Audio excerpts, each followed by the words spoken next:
അപ്പോൾ നമ്മൾ ഇന്ന് നോക്കുന്നത് റിസോഴ്സ് മൊബിലൈസേഷൻ ഇൻ കേരള എന്ന് പറയുന്ന ആ ഒരു മേഖലയിലാണ്. അപ്പോൾ നമുക്ക് വിഭവ സമാഹരണം എന്ന് പറയുന്ന ഒരു കാര്യമാണ് ഇവിടെ കൂടുതൽ നടക്കുന്നത്. അപ്പോൾ ഇവിടെ ഇടയ്ക്കൊക്കെ കുറച്ച് ഫിഗറുകളൊക്കെ കാണും. ആ ഫിഗറുകളൊന്നും പഠിച്ചില്ലെങ്കിലും വലിയ കുഴപ്പമില്ല. ഒരു പെർസെൻറ്റേജുകൾ വരുന്ന കാര്യങ്ങൾ മാത്രം ജസ്റ്റ് ഒന്ന് നോക്കിയാൽ മതിയാവും കേട്ടോ. അപ്പോൾ നമുക്ക് എങ്ങനെയാണ് നമ്മളുടെ ഇവിടെ റിസോഴ്സുകൾ നമ്മൾ മൊബിലൈസ് ചെയ്യുന്നത് എന്ന രീതിയിലാണ് നമ്മൾ നോക്കുന്നത്. അപ്പോൾ അങ്ങനെ നോക്കിയാൽ നമുക്ക് മനസ്സിലാക്കാൻ പറ്റുന്ന കുറച്ച് കാര്യങ്ങളുണ്ട്. അതിലേക്ക് നമുക്കൊന്ന് പോകാം കേട്ടോ. അങ്ങനെ നോക്കുമ്പോൾ നമുക്ക് കാണാൻ പറ്റുക എന്തായിരിക്കാം, fiscal transfers and states own revenue. നമ്മുടെ സംസ്ഥാനത്തിൻ്റെ സ്വന്തം വരുമാനം നമുക്കുണ്ട്, അതേപോലെ ട്രാൻസ്ഫർ ചെയ്ത് കിട്ടുന്ന ഫണ്ടും നമുക്കുണ്ട്. അപ്പോൾ അങ്ങനെ നോക്കുമ്പോൾ ഇവിടെ ഈ കേന്ദ്രത്തിൽ നിന്ന് കിട്ടുന്ന കുറച്ച് ഫണ്ട് നമുക്കുണ്ട് അല്ലേ. കേന്ദ്രത്തിൽ നിന്ന് കിട്ടുന്ന കുറച്ച് ഫണ്ടുകളുണ്ട്. അത് എങ്ങനെയാണ്, ഏത് രീതിയിലാണ് എന്നൊക്കെയാണ് നമ്മൾ നോക്കാൻ പോകുന്നത് കേട്ടോ. അപ്പോൾ നമുക്ക് ഒരുപാട് ഫണ്ട് കിട്ടും. എല്ലാം കൂടി നമ്മൾ ടോട്ടൽ ചേർത്തൊരു പ്രത്യേക കണക്കിലാണ് പറയുന്നത്. ശതമാനം എന്ന് പറഞ്ഞ ഒരു കണക്കിലാണ് നമ്മൾ പറയുന്നത്. 100% എന്നൊരു ഫിഗറിലാണ് എത്തുന്നത്. എന്നിട്ടാണ് പിന്നെ ഇതിൻ്റെ തരംതിരിക്കലെല്ലാം വരുന്നത്. അപ്പോൾ അതിൽ നമ്മൾ നോക്കിയാൽ നമുക്ക് ഏകദേശം 1.35 ലക്ഷം കോടി രൂപ അതായിരുന്നു നമ്മുടെ കേരളത്തിൻ്റെ 2020-2023 2024 ആ ഒരു കാലയളവിൽ അല്ലെ 2023-2024 കാലയളവിൽ കേരളത്തിൻ്റെ ആകെ വരുമാനം എന്ന് പറയുന്നത് ഏതാണ്ട് 1.35 ലക്ഷം കോടി രൂപയായിരുന്നു. അതിൻ്റെ കൃത്യമായ ഒരു വിലയിരുത്തൽ വന്നു കഴിഞ്ഞാൽ കേന്ദ്ര സംസ്ഥാനം ഈ രണ്ട് രീതിയിലാണ് ഫണ്ടുകൾ വന്നിട്ടുള്ളത്. അപ്പോൾ അതെങ്ങനെ എന്ന് ചോദിച്ചു കഴിഞ്ഞാൽ നമ്മുടെ തനതായ റിസോഴ്സുകളിൽ നിന്ന് നമ്മൾ സമാഹരിച്ച ആ തുകയാണ് ഭൂരിഭാഗവും. ഏതാണ്ട് 72% കേരളത്തിൻ്റെ തനതായ രീതിയിൽ നമ്മൾ എന്ത് ചെയ്തതാണ്, സമാഹരിച്ചത്, പിരിച്ചെടുത്തതാണ്. കേരളം നികുതി പിരിവ് ഊർജിതമാക്കി പിരിച്ചെടുത്തതാണ് 72% കേരളത്തിൻ്റെ 2023-24 വരുമാനത്തിൻ്റെ 72% കേരളം സ്വന്തം നിലയിൽ പിരിച്ചെടുത്തതാണ്. എന്നാൽ ഇതിന് പുറമേ നമുക്ക് എന്ത് കിട്ടിയിട്ടുണ്ട്, കുറച്ച് ഫണ്ട് നമുക്ക് കിട്ടിയിട്ടുണ്ട്. അതെങ്ങനെ കിട്ടിയെന്ന് ചോദിച്ചാൽ 28% തുക നമുക്ക് കേന്ദ്രം വഴി നമുക്ക് കിട്ടിയിട്ടുണ്ട്. അതിൽ ഈ കേന്ദ്രവുമായി ബന്ധപ്പെട്ടിട്ടുള്ള ടാക്സ് ഉണ്ടല്ലോ, നികുതി, ആ നികുതി നയത്തിൻ്റെ ഭാഗമായിട്ട് നമുക്ക് ഏകദേശം 16%, വരുമാനത്തിൻ്റെ 16% നമുക്ക് നികുതി കേന്ദ്രത്തിൽ നിന്നുള്ള നികുതി വിഹിതമായിട്ട് കിട്ടിയിട്ടുണ്ട്. അതേപോലെ 12% നമുക്ക് എന്തായിട്ടും കിട്ടിയിട്ടുണ്ട്, ഒരു സഹായധനം എന്ന രീതിയിലും കിട്ടിയിട്ടുണ്ട്. ആ സഹായധനം എന്നൊക്കെ പറയും, നമ്മൾ കേട്ടിട്ടുണ്ടാവും, മുണ്ടക്കൈ ചൂരൽ മല ഉരുൾപൊട്ടൽ കേന്ദ്രത്തിൻ്റെ ഗ്രാൻഡ് ലഭിക്കണമെന്നൊക്കെ പറഞ്ഞുകൊണ്ട് നമ്മൾ അപേക്ഷിക്കാറില്ലേ. അപ്പോൾ അങ്ങനെയൊക്കെ കിട്ടുന്ന തുകയ്ക്കാണ് നമ്മൾ ഈ ഗ്രാൻഡ് എന്ന് പറയുന്നത്. അപ്പോൾ കേരളത്തിൻ്റെ 2023-24 കാലഘട്ടം അപ്പോൾ നമ്മൾ നോക്കിയാൽ നമ്മുടെ കേരളത്തിൻ്റെ വിഭവ സമാഹരണത്തെക്കുറിച്ച് പറഞ്ഞു കഴിഞ്ഞാൽ കേരളം തനതായ രീതിയിലും വിഭവങ്ങളെ സമാഹരിക്കുന്നുണ്ട്. അതേപോലെ സഹായമായിട്ട് അല്ലെങ്കിൽ വിഹിതമായിട്ട് കിട്ടുന്നതും കേരളം സ്വീകരിക്കുന്നുണ്ട്. അത്തരത്തിൽ 72% കേരളം തനതായ രീതിയിൽ കണ്ടെത്തി. 28% കേന്ദ്രത്തിൻ്റെ ഭാഗത്തു നിന്നുള്ളൊരു സപ്പോർട്ടായിരുന്നു. അതിൽ 16% നികുതി വഴിയുള്ള സഹായവും 12% എന്ന് പറയുന്നത് സഹായധനം വഴിയുമുള്ളതായിരുന്നു. അതാണ് നമ്മൾ സെൻട്രൽ ഡെവല്യൂഷൻ ആൻഡ് ഗ്രാൻസ് എന്ന് പറയുന്ന ആ രീതിയിലേക്ക് നമ്മൾ വരുന്നത്. ഇനി ഡിക്ലൈൻ ഇൻ സെൻറ്റർ കോൺട്രിബ്യൂഷൻ ഉണ്ട് കേട്ടോ. ഡിക്ലൈൻ ഇൻ സെൻറ്റേഴ്സ് കോൺട്രിബ്യൂഷൻ ഉണ്ട്. ഡിക്ലൈൻ ഇൻ സെൻറ്റേഴ്സ് കോൺട്രിബ്യൂഷൻ എന്താണ്? ഡിക്ലൈൻ ഇൻ സെൻറ്റേഴ്സ് കോൺട്രിബ്യൂഷൻ എന്നതിലേക്ക് നമ്മൾ നോക്കിയാൽ central grants dropped by 39% in 2023-24 due to cessation of GST compensation and reduced revenue deficit grants. അതായത് കേന്ദ്രത്തിൽ നിന്ന് നമുക്ക് നിരന്തരമായിട്ട് ഇങ്ങനെ കിട്ടിക്കൊണ്ടിരിക്കുന്നുണ്ടായിരുന്നു. എന്താണ് വരുമാനം എന്ന് പറയുന്നത് നമുക്ക് നിരന്തരമായിട്ട് കിട്ടുന്നുണ്ടായിരുന്നു. കേന്ദ്രത്തിൽ നിന്ന് നമുക്ക് വരുമാനം എന്ന് പറയുന്നത് നിരന്തരമായിട്ട് കിട്ടുന്നുണ്ടായിരുന്നു. അങ്ങനെ കേന്ദ്രത്തിൽ നിന്ന് വരുമാനം നിരന്തരമായിട്ട് കിട്ടിക്കൊണ്ടിരിക്കുന്നു. എന്നാൽ കഴിഞ്ഞ കുറച്ച് കാലങ്ങളായിട്ട് കേന്ദ്രത്തിൽ നിന്ന് കിട്ടുന്ന വരുമാനത്തിൽ ഇടിവ് സംഭവിച്ചിട്ടുണ്ട്. അത് എത്ര ശതമാനത്തോളം ഇടിവ് നമുക്ക് സംഭവിച്ചു എന്ന് ചോദിച്ചാൽ 39% ഇടിവാണ് നമുക്ക് സംഭവിച്ചിരിക്കുന്നത്. അതായത് 100 രൂപ കിട്ടിക്കൊണ്ടിരുന്ന സ്ഥാനത്ത് 61 രൂപയിലേക്ക് ഇത് ചുരുങ്ങി എന്ന് പറയുമ്പോൾ 39% ഇടിവാണ് ഇവിടെ വന്നിരിക്കുന്നത്. അതേ രീതിയിൽ കേന്ദ്രത്തിൽ നിന്ന് കിട്ടുന്ന ഗ്രാൻഡ് എന്ന് പറയുന്നത് 39% കുറഞ്ഞു. അതാണ് കേരളം എപ്പോഴും മുറവിളി കൂട്ടുന്നത്, കേന്ദ്രത്തിൻ്റെ സഹായധനം കിട്ടുന്നില്ല എന്നാണ് പറയുന്നത്.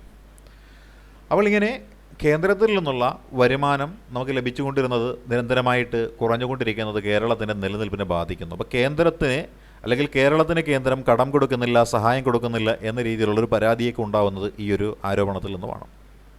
പിന്നെ അണ്ടർ റെപ്രസെൻറ്റഡ് ഡെവല്യൂഷൻ എന്ന് പറഞ്ഞിട്ടുള്ള ആ ഒരു ഏരിയയിൽ നമ്മൾ നോക്കിയാൽ Kerala's share in tax devolution fell from 3.88%.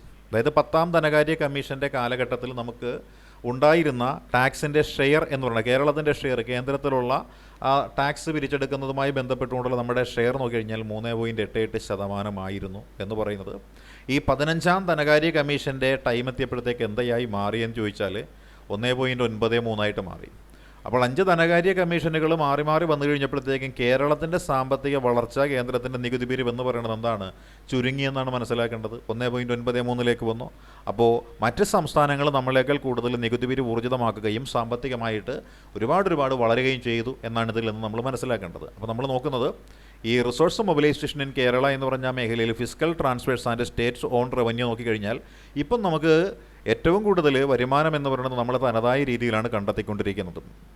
മുൻപ് നമുക്ക് കേന്ദ്രത്തിൻ്റെ സഹായധനമൊക്കെ ആവോളം ലഭിച്ചിരുന്നുവെങ്കിലും ഇപ്പോൾ അതിൻ്റെ അളവ് വളരെ വല്ലാണ്ട് അങ്ങോട്ട് ചുരുങ്ങിക്കൊണ്ടിരിക്കുന്നു. മാത്രമല്ല കേരളത്തിൻ്റെ നികുതി പിരിവ് എന്ന് പറയുന്നത്, കേന്ദ്രവുമായി ബന്ധപ്പെട്ടുകൊണ്ട് നമ്മൾ നികുതി പിരിവിൻ്റെ കണക്ക് നോക്കിക്കഴിഞ്ഞാൽ 3.88% 10ാം ധനകാര്യ കമ്മീഷൻ്റെ കാലയളവിൽ ഉണ്ടായിരുന്നെങ്കിൽ ഇതാ ഇപ്പോൾ ഈ 15ാം ധനകാര്യ കമ്മീഷൻ വന്നപ്പോഴത്തേക്ക് എന്ത് സംഭവിച്ചു, അത് ശരിക്കും ചുരുങ്ങി എന്നാണ് ഇവിടെ പറയുന്നത്. അപ്പോൾ നമുക്ക് വരുമാനം എന്ന് പറയുന്നത് കാര്യമായിട്ടില്ല എന്നും കേന്ദ്രത്തിൻ്റെ സഹായം കൊണ്ടായിരുന്നു നമ്മൾ നിത്യവൃത്തി കഴിച്ചിരുന്നതെന്നും ഇപ്പോൾ കേന്ദ്രത്തിൻ്റെ സഹായം കുറയുമ്പോൾ നിത്യവൃത്തിക്ക് നമ്മൾ കഷ്ടപ്പെടുന്നു എന്നുമുള്ള പോയിൻ്റാണ് ഇവിടെ നിന്ന് നമ്മൾ മനസ്സിലാക്കിയെടുക്കേണ്ടത്. ഇനി അടുത്ത പോയിന്റിലേക്ക് നമ്മൾ വന്നു കഴിഞ്ഞാൽ എന്താണ്, own tax revenue and mobilisation challenges, അല്ലേ? Own tax revenue and mobilisation challenges എന്ന രീതിയിലേക്ക് വന്നു കഴിയുമ്പോൾ നമുക്ക് എന്താണ്, ഓൺ ടാക്സ് ടു GSDP, അതായത് ഗ്രോസ് സ്റ്റേറ്റ് ഡൊമസ്റ്റിക് പ്രൊഡക്റ്റാണ് GSDP എന്ന് പറയുന്നത്. അപ്പം അങ്ങനെ നോക്കിക്കഴിഞ്ഞാൽ നമ്മളുടെ സംസ്ഥാനത്തിൻ്റെ സാമ്പത്തിക വളർച്ച എന്ന് പറയുന്നത് ഈ 7.2% നമ്മൾ കണക്ക് കൂട്ടിയിരുന്നു 2023-24. അത് എന്താണ്, സൗത്ത്ലി ഡൗൺ ഫ്രം 7.4% എസ്റ്റിമേറ്റഡ് എർലിയർ. അതായത് ആദ്യം നമ്മൾ കണക്ക് കൂട്ടി വെച്ചിരുന്നു നമ്മുടെ സംസ്ഥാനത്തിൻ്റെ സാമ്പത്തിക വളർച്ച എന്ന് പറയുന്നത് 7.4% നമ്മൾ നിശ്ചയിച്ചിരുന്നു. എന്നാൽ കുറച്ച് കഴിഞ്ഞപ്പോൾ എന്താണ്, ഈ ടാക്സ് പിരിവും മറ്റുമൊക്കെ ആയിട്ട് നമുക്ക് പണി കിട്ടും എന്നൊക്കെയുള്ള തോന്നൽ വന്നു കഴിഞ്ഞപ്പോൾ എന്ത് ചെയ്തു, നമ്മൾ നമ്മുടെ സാമ്പത്തിക വളർച്ചയുടെ ടാർഗറ്റ് എന്ന് പറയുന്നത് 7.2% നമ്മൾ കുറയ്ക്കുകയുണ്ടായി. അതായത് നികുതി പിരിവ് എന്ന് പറയുന്നതിൽ നമ്മൾ പലപ്പോഴും പരാജയമാണ് നമ്മുടെ സംസ്ഥാനത്തിന് സംഭവിച്ചുകൊണ്ടിരിക്കുന്നത് എന്നുകൂടി ഓർക്കുക. കാര്യം നികുതി ഒരുപാട് പിരിച്ചെടുക്കുവാനുണ്ട് എന്നുള്ളതാണ് ഇത് നമുക്ക് ഏറ്റവും വലിയ പോരായ്മയായിട്ട് പറയുന്നത്. ഇനിയോ എഫിഷ്യൻസി ഡ്രിവൺ റിഫോംസ് എന്ന് പറഞ്ഞ സംവിധാനത്തിലേക്ക് നമ്മൾ നോക്കിയാൽ കോവിഡിന് ശേഷമുള്ളൊരു കാലം, അതാണ് പോസ്റ്റ് കോവിഡ് എന്ന് പറയുന്നത്. ആ ടൈമിൽ എന്താണ്, the GST wing was restructured into 3 divisions to enhance revenue mobilisation. അപ്പോൾ കോവിഡിന് ശേഷം നമ്മുടെ രാഷ്ട്രത്തിൻ്റെ സാമ്പത്തിക വ്യവസ്ഥ പതുക്കെ ആ പുനരുജ്ജീവനം നടത്തിക്കൊണ്ടിരിക്കുന്ന ആ ടൈമിൽ എന്താ സംഭവിച്ചത്, നമ്മുടെ എന്താണ്, ഈ GST വിങ് എന്ന് പറയുന്നത് 3 ഡിവിഷനുകളായിട്ട് എന്ത് ചെയ്യുകയാണ്, എന്താണ് സ്ട്രക്ചർ ചെയ്യുകയാണ്. എന്തിനു വേണ്ടിയിട്ട്, റവന്യൂ മൊബിലൈസ് ചെയ്യാൻ വേണ്ടിയിട്ട്. അപ്പോൾ റവന്യൂ മൊബിലൈസ് ചെയ്യാൻ വേണ്ടിയിട്ട് GST വിങ് എന്ന് പറയുന്നത് 3 വിഭാഗമായിട്ട് കൊണ്ടുവരികയാണ്. The finance minister also emphasized the improved mobilization through mining, tourism and knowledge economy എന്നാണ് പറയുന്നത്. അപ്പോൾ നോളജ് എക്കോണമിയിലൂടെയും ടൂറിസത്തിലൂടെയും മൈനിങ് മുതലായ മേഖലയിലൂടെയും നമ്മുടെ വരുമാനം എന്ന് പറയുന്നത് വർദ്ധിപ്പിക്കുന്നതിൻ്റെ ആവശ്യകതയെക്കുറിച്ച് പോലും നമ്മുടെ ധനകാര്യ മന്ത്രാലയമൊക്കെ ചിന്തിക്കുകയുണ്ടായി എന്നാണ് പറയുന്നത്. അപ്പോൾ നമുക്ക് വേണ്ടത് വരുമാനമാണ്. അപ്പോൾ ഏതെല്ലാം മേഖലകളിൽ നിന്ന് നമുക്ക് വരുമാനം ഉണ്ടാക്കാനായിട്ട് സാധിക്കുമെന്നതിനെക്കുറിച്ച് ചിന്തിച്ചു. അതിൻ്റെ അടിസ്ഥാനത്തിലാണ് ഈ പഞ്ചായത്ത് തെരഞ്ഞെടുപ്പിലെ ഗവൺമെൻറ്റിന് ഏറ്റവും കൂടുതൽ ദോഷകരമായിട്ട് ബാധിക്കാൻ പോകുന്ന ഒരു കാര്യം നടപ്പിലാക്കപ്പെട്ടത്. ആ സംവിധാനമാണ് പ്രോപ്പർട്ടി ടാക്സ് കളക്ഷൻ എന്ന് പറഞ്ഞിട്ടൊരു സംവിധാനം വരികയാണ്. നമ്മുടെ വീടുകൾക്കൊക്കെ എന്താണ് ഈ നികുതി എന്ന് പറയുന്നത്, കരമെന്ന് പറയുന്നത് നിശ്ചയിച്ചു. എല്ലാ വീടുകൾക്കും എന്താണ് പുതിയ രീതിയിലുള്ള ടാക്സ് സംവിധാനമൊക്കെ വന്നു. അപ്പോൾ ഒരുപാട് നികുതി എന്ന് പറയുന്നത് അതിലൂടെ സമാഹരിക്കാനായിട്ട് സാധിക്കുമെന്നാണ് പറയുന്നത്. നമ്മുടെയൊക്കെ വീടുകളിൽ വന്ന് അളവൊക്കെ എടുത്തുകൊണ്ട് പോയിക്കാണ് നമ്മുടെ വീടിൻ്റെ സ്ക്വയർ ഫീറ്റും ഒക്കെ കൃത്യമായിട്ടൊക്കെ അളന്ന് അധികമായിട്ടുള്ള നിർമ്മിതികൾ നടത്തിയിട്ടുണ്ടെങ്കിൽ അതിൻ്റെ ടാക്സ് എത്ര, പിഴ എത്ര എന്നൊക്കെ പറഞ്ഞിട്ട് സംവിധാനമൊക്കെ പോയിട്ടുണ്ട്. ലിൻസ് ക്ലാസ്സിലുണ്ടോ ലിൻസേ? ഈ സംവിധാനം അവിടെ വല്ല പ്രശ്നം ഉണ്ടാക്കിയായിരുന്നോ പഞ്ചായത്ത്? അല്ല സാർ, അത് ആക്ച്വലി അത് ഫൈനലൈസ് ആയിട്ടില്ല ഇതുവരെ. നമ്മളത് ഇനിഷ്യേറ്റ് ചെയ്തിട്ടുള്ളൂ. അപ്പോഴേക്കും പൊളിറ്റിക്കലൊക്കെ ആയിട്ടുള്ള ഡിസിഷൻസ് ഒക്കെ മുകൾ തട്ടുന്ന് വന്നതുകൊണ്ട് പിന്നെ അത് ഫ്രീസ് ചെയ്ത് വെച്ചിരിക്കുകയാണ് ശരിക്കും. നടപ്പിലാക്കി കഴിഞ്ഞാൽ ദോഷകരമായിട്ട് വരും അല്ലേ ഗവൺമെന്റിനൊക്കെ? തീർച്ചയായിട്ടും വലിയ പ്രശ്നങ്ങൾ ഉണ്ടാവുമല്ലോ. അതുകൊണ്ട് ഇനിയിപ്പോ എല്ലാ ഇലക്ഷൻ കഴിഞ്ഞിട്ട് നിയമസഭ പോലെ കഴിഞ്ഞിട്ടായിരിക്കും ഇനിയിപ്പോ അത് ടേക്കപ്പ് ചെയ്യാൻ തോന്നുന്നു. അതറിയാൻ വേണ്ടിയായിരുന്നു. Okay sir. അപ്പോൾ നമ്മൾ ഈ പ്രോപ്പർട്ടി ടാക്സ് കളക്ഷനുമായി ബന്ധപ്പെട്ടുകൊണ്ടെന്താണ് ഈ ഇൻകം എന്ന് പറയുന്നത് അല്ലേ, എന്ത് ചെയ്തു, നമ്മുടെ പല വീടുകൾക്കുമൊക്കെ ഈ വരുമാനം എന്നൊക്കെ പറഞ്ഞത് ചെറിയ രീതിയിൽ ആയിരുന്നു ഉണ്ടായിരുന്നത്. അപ്പോൾ അതെന്ത് ചെയ്തു, എല്ലാ വിഭാഗത്തിനെയും അങ്ങോട്ടേക്ക് ഉൾപ്പെടുത്തിക്കൊണ്ട് എന്ത് ചെയ്തു, ഇത് പതുക്കെ ഒന്ന് കുറച്ചു എന്ന രീതിയിലൊരു സംവിധാനമാണ് വന്നത്. അതായത് low fee income suggests untapped middle and upper class contributions, അതായത് താഴെത്തട്ടിലുള്ള ആൾക്കാരെയും ഇടത്തട്ടുകാരെയും ഉൾപ്പെടുത്തിക്കൊണ്ട് അതേപോലെ തന്നെ സമൂഹത്തിൻ്റെ എല്ലാ മേഖലയിലുള്ള ആൾക്കാരെയും ഉൾപ്പെടുത്തിക്കൊണ്ട് വരാൻ വേണ്ടിയിട്ട് ലോ ഫീ ഇൻകം എന്ന രീതിയിലൊരു സജഷൻ വരികയാണ്. അത് വരുമ്പോൾ ഒരാളും ഒഴിവാവുകയില്ല, എല്ലാവരും ഉൾപ്പെടുകയും ചെയ്യും. 1.26% എന്ന് പറയുന്ന നിലവാരത്തിലേക്ക് ഇത് വരികയും ചെയ്യുന്നു എന്നാണ് ഈ പറയുന്ന അതാണ് ആ ഒരു പ്ലാനിൽ ഉൾപ്പെട്ടിരിക്കുന്നത് പ്രോപ്പർട്ടി ടാക്സ് കളക്ഷനുമായി ബന്ധപ്പെട്ടുകൊണ്ട്. അപ്പോൾ ഇത് പ്രകാരം എന്താ സംഭവിക്കുക എന്ന് വെച്ചാൽ നമുക്ക് ഏകദേശം ഒരു 15,000 കോടി രൂപയുടെ അധിക വരുമാനം ഇപ്രകാരം ഒരു പ്രോപ്പർട്ടി ടാക്സ് കളക്ഷനിലൂടെ കണ്ടെത്താനായിട്ട് സാധിക്കുമെന്നൊരു നിഗമനത്തിലാണ് ഈ ഒരു ആശയവുമായിട്ടൊക്കെ മുന്നോട്ട് പോയത്. അങ്ങനെ നമുക്ക് നമ്മുടെ ഈ പറയുന്ന on tax revenue and mobilisation challenges എന്ന രീതിയിലേക്ക് നമ്മൾ വന്നു. ഇപ്പോഴാണ് അതിൻ്റെ ചലഞ്ചസിനെ കുറിച്ചാണ് നമ്മുടെ പഞ്ചായത്ത് സെക്രട്ടറി ഇപ്പോൾ പറഞ്ഞത്. ഇനി നമ്മുടെ വരുമാനവുമായി ബന്ധപ്പെട്ടുകൊണ്ട് ബോറോവിങ്സ് ആൻഡ് ഓഫ് ബഡ്ജറ്റ് ഫിനാൻസിങ്ങിലേക്ക് നമ്മൾ നോക്കിക്കഴിഞ്ഞാൽ നമ്മൾ കടം വാങ്ങിക്കുന്നതും ഓഫ് ബഡ്ജറ്റ് ഫിനാൻസിങ് എന്ന് പറഞ്ഞ മേഖലയുമായി ബന്ധപ്പെട്ട് നോക്കി നമ്മൾ വരുമാനം സമാഹരിക്കാൻ വേണ്ടിയിട്ട് വിഭവ സമാഹരണത്തിന് വേണ്ടിയിട്ട് നമ്മൾ ആവിഷ്കരിച്ച മറ്റൊരു പദ്ധതി എന്ന് പറയുന്നത് എന്താണ്, ഈ പറയുന്ന കിഫ്ബി എന്ന് പറഞ്ഞൊരു സാധനം ഉണ്ടല്ലേ, Kerala infrastructure investment fund board എന്നുള്ളതാണ് കിഫ്ബിയുടെ പൂർണ്ണമായിട്ടുള്ള രൂപം എന്ന് പറയുന്നത്. Kerala infrastructure investment fund board, അതാണ് കിഫ്ബി എന്ന് പറയുന്നത്. അപ്പോൾ ഈ കിഫ്ബി എന്ന് പറയുന്ന സംവിധാനം അല്ലേ, ആശയം വരുന്നത് 1999 കാലഘട്ടങ്ങളിലാണ് ആശയമൊക്കെ വരുന്നത്. പക്ഷേ ആശയം വരുന്നത് 1999 ആ ഒരു കാലഘട്ടങ്ങളിലാണ് വരുന്നത്. 2016-2017 ടൈമിലാണ് ഈ പദ്ധതി എന്ന് പറയുന്നത് എന്താണ് പൂർണ്ണമായ രീതിയിൽ എന്ത് ചെയ്യുന്നത്, ആ ഫണ്ട് കളക്ഷനൊക്കെ നടത്തപ്പെടുന്നത്. മുഖ്യമന്ത്രി പിണറായി വിജയൻ, ധനകാര്യമന്ത്രി തോമസ് ഐസക്കൊക്കെ ആയിരിക്കുന്ന സമയത്താണ് ഈ കിഫ്ബി എന്ന് പറയുന്ന സംവിധാനം കുറേ കൂടി ജനങ്ങളുടെ ഇടയിലേക്ക് എത്തിച്ചേരുകയും അതിൽ നിന്ന് ഇൻവെസ്റ്റ്മെൻറ്റും മറ്റു കാര്യങ്ങളെല്ലാം സമാഹരിക്കുന്ന രീതിയിലേക്ക് വരികയും 2016-2017 കാലയളവിൽ 60,100 കോടി രൂപ എന്ന് പറയുന്നത് സമാഹരിക്കുകയും ചെയ്തു. അങ്ങനെ കിഫ്ബിയുടെ ഫണ്ട് ഉപയോഗിച്ച് പല നിർമ്മിതികളും നടത്തും. എന്നിട്ട് ഈ കിഫ്ബിയിൽ പൈസ ഇടുന്ന ആളുകൾക്ക് എന്ത് കൊടുക്കേണ്ടി വരും, പലിശ കൊടുക്കേണ്ടി വരും. അപ്പോൾ അങ്ങനെയുള്ള നിർമ്മിതികൾക്കൊക്കെ ഈ ഒരു യൂസേഴ്സ് ഫീ ഒക്കെ ഉണ്ടാകും, പലിശയൊക്കെ കൊടുക്കാനായിട്ട്. ഇതിൻ്റെയൊക്കെ ഭാഗമായിട്ട് നമ്മൾ എന്ത് ചെയ്തു, ഫോർ ഇൻഫ്രാസ്ട്രക്ചർ വിയ ബോൺസ്, അതായത് എങ്ങനെയാണ് നമ്മുടെ കേരളത്തിലുള്ള പാലങ്ങൾ, തോടുകൾ, റോഡുകൾ, കുളങ്ങൾ, ഇതുപോലുള്ള അടിസ്ഥാന സൗകര്യം, യാത്രാ സൗകര്യങ്ങളൊക്കെ നിർമ്മിക്കുന്നതിന് വേണ്ടിയിട്ടാണ് ഈ പറയുന്ന ഇൻഫ്രാസ്ട്രക്ചർ ഇൻവെസ്റ്റ്മെൻറ്റ് ഫണ്ട് ബോർഡ് എന്ന് പറഞ്ഞിട്ടുള്ള കിഫ്ബി എന്ന് പറയുന്ന ആ ഒരു ഫിനാൻഷ്യൽ ഇൻസ്ട്രുമെൻറ്റിൻ്റെ ഉപയോഗം എന്ന് പറയുന്നത്.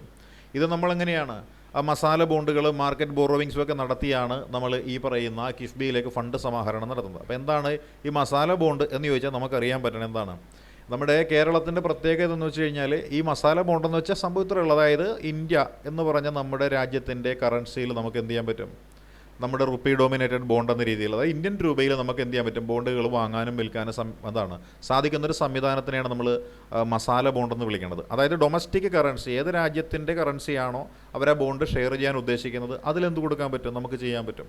അപ്രകാരം നമ്മുടെ കേരളത്തിൻ്റെ ഈ കിഫ്ബിയുടെ ഷെയറും മറ്റുമൊക്കെ നമ്മൾ മസാല ബോണ്ട് എന്ന രീതിയിൽ ലണ്ടൻ സ്റ്റോക്ക് എക്സ്ചേഞ്ചിൽ നമ്മൾ രേഖപ്പെടുത്തിയിട്ടുണ്ട്. അപ്പോൾ അവിടെ വാങ്ങാൻ വരുന്ന ആളുകൾ എന്ത് ചെയ്യേണ്ടി വരും, നമ്മുടെ ഈ ഇന്ത്യൻ രൂപയിലേക്ക് കൺവേർട്ട് ചെയ്തിട്ട് ബോണ്ടുകൾ വാങ്ങുന്നൊരു സിസ്റ്റം വരും. അതായത് ഏത് രാജ്യത്തിൻ്റെയും തനത് കറൻസിയിൽ ഷെയറുകൾ, സ്റ്റോക്കുകളും വിൽക്കുവാനായിട്ട് പറ്റുന്ന തരത്തിലുള്ള ബോണ്ടുകൾ നമ്മൾ വിളിക്കുന്ന പേരാണ് ഈ മസാല ബോണ്ട് സിസ്റ്റം എന്ന് വിശേഷിപ്പിക്കുന്നത്. അപ്രകാരം ഈ മസാല ബോണ്ട് എന്ന് പറയുന്നത് ലണ്ടൻ സ്റ്റോക്ക് എക്സ്ചേഞ്ചിൽ എന്ത് ചെയ്തു, നമ്മുടെ മുഖ്യമന്ത്രി ഒരു മണിയടിച്ച് ആ പറയുന്ന സംവിധാനം ഇനാഗുറേറ്റ് ചെയ്തിട്ടുണ്ട്. അതിൻ്റെ പടമൊക്കെ നിങ്ങൾ കണ്ടിട്ടുണ്ടോ പത്രത്തിൽ, ഒരു കോട്ട് സൂട്ടും ടൈയൊക്കെ കെട്ടിയിട്ട് നമ്മുടെ മുഖ്യമന്ത്രി മണിയടിച്ച് ഈ പറയുന്ന സ്റ്റോക്ക് എക്സ്ചേഞ്ചിൽ ഈ ബോണ്ട് ഉദ്ഘാടനം ചെയ്യുന്ന ഓർക്കുന്നുണ്ടോ ലിൻസെ?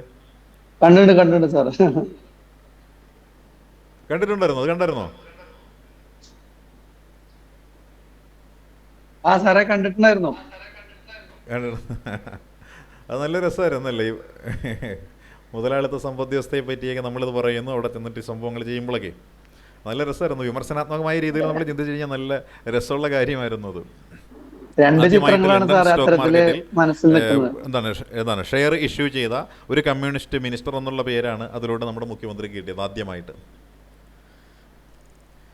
ഇനി ഓഫ് ബഡ്ജറ്റ് ബോറോവിങ്സ് എന്ന് പറയുന്ന സംവിധാനത്തിലേക്ക് നമ്മൾ നോക്കി കഴിഞ്ഞാൽ എന്തായിരിക്കാം, entities like KIIFB and Kerala social security pension Limited raise funds outside the state budget while crucial for infrastructure and welfare. They also increase off-books liabilities. അതായത് ഇപ്പോൾ നമ്മൾ കിഫ്ബി എന്നുള്ള സംവിധാനം രൂപീകരിച്ചു, അതായത് നമ്മൾ നേരത്തെ പറഞ്ഞ സംവിധാനം, അതായത് കേന്ദ്രത്തിൽ നിന്ന് കിട്ടുന്ന ഗ്രാൻറ്റുകളും ടാക്സുകളും അതേപോലെ സംസ്ഥാനം തനത് നിലയിൽ പിരിച്ചെടുക്കുന്ന ഫണ്ടുകൾ, അതേപോലെ നമ്മൾ ഒരല്പം മുമ്പ് പറഞ്ഞ പഞ്ചായത്തുമായി ബന്ധപ്പെട്ടിട്ടുള്ള ആ ഒരു എഫിഷ്യൻസി ഡ്രിവൻ സിസ്റ്റം എന്ന രീതിയിൽ നമ്മൾ പ്രോപ്പർട്ടി ടാക്സ് കളക്ഷൻ എന്ന രീതിയിലൊക്കെ നമ്മൾ കളക്ട് ചെയ്തെടുക്കുന്ന ആ പൈസയൊക്കെ പോരാതെ വരുമ്പോൾ നമ്മൾ അടുത്ത ഐഡിയ വെച്ചതാണെന്നാണ് കിഫ്ബി മുതലായിട്ടുള്ള ഓഫ് ബഡ്ജറ്റിംഗ് ഫിനാൻസിങ് എന്ന് പറയുന്ന സംവിധാനത്തിലേക്ക് നമ്മൾ പോകുന്നത്.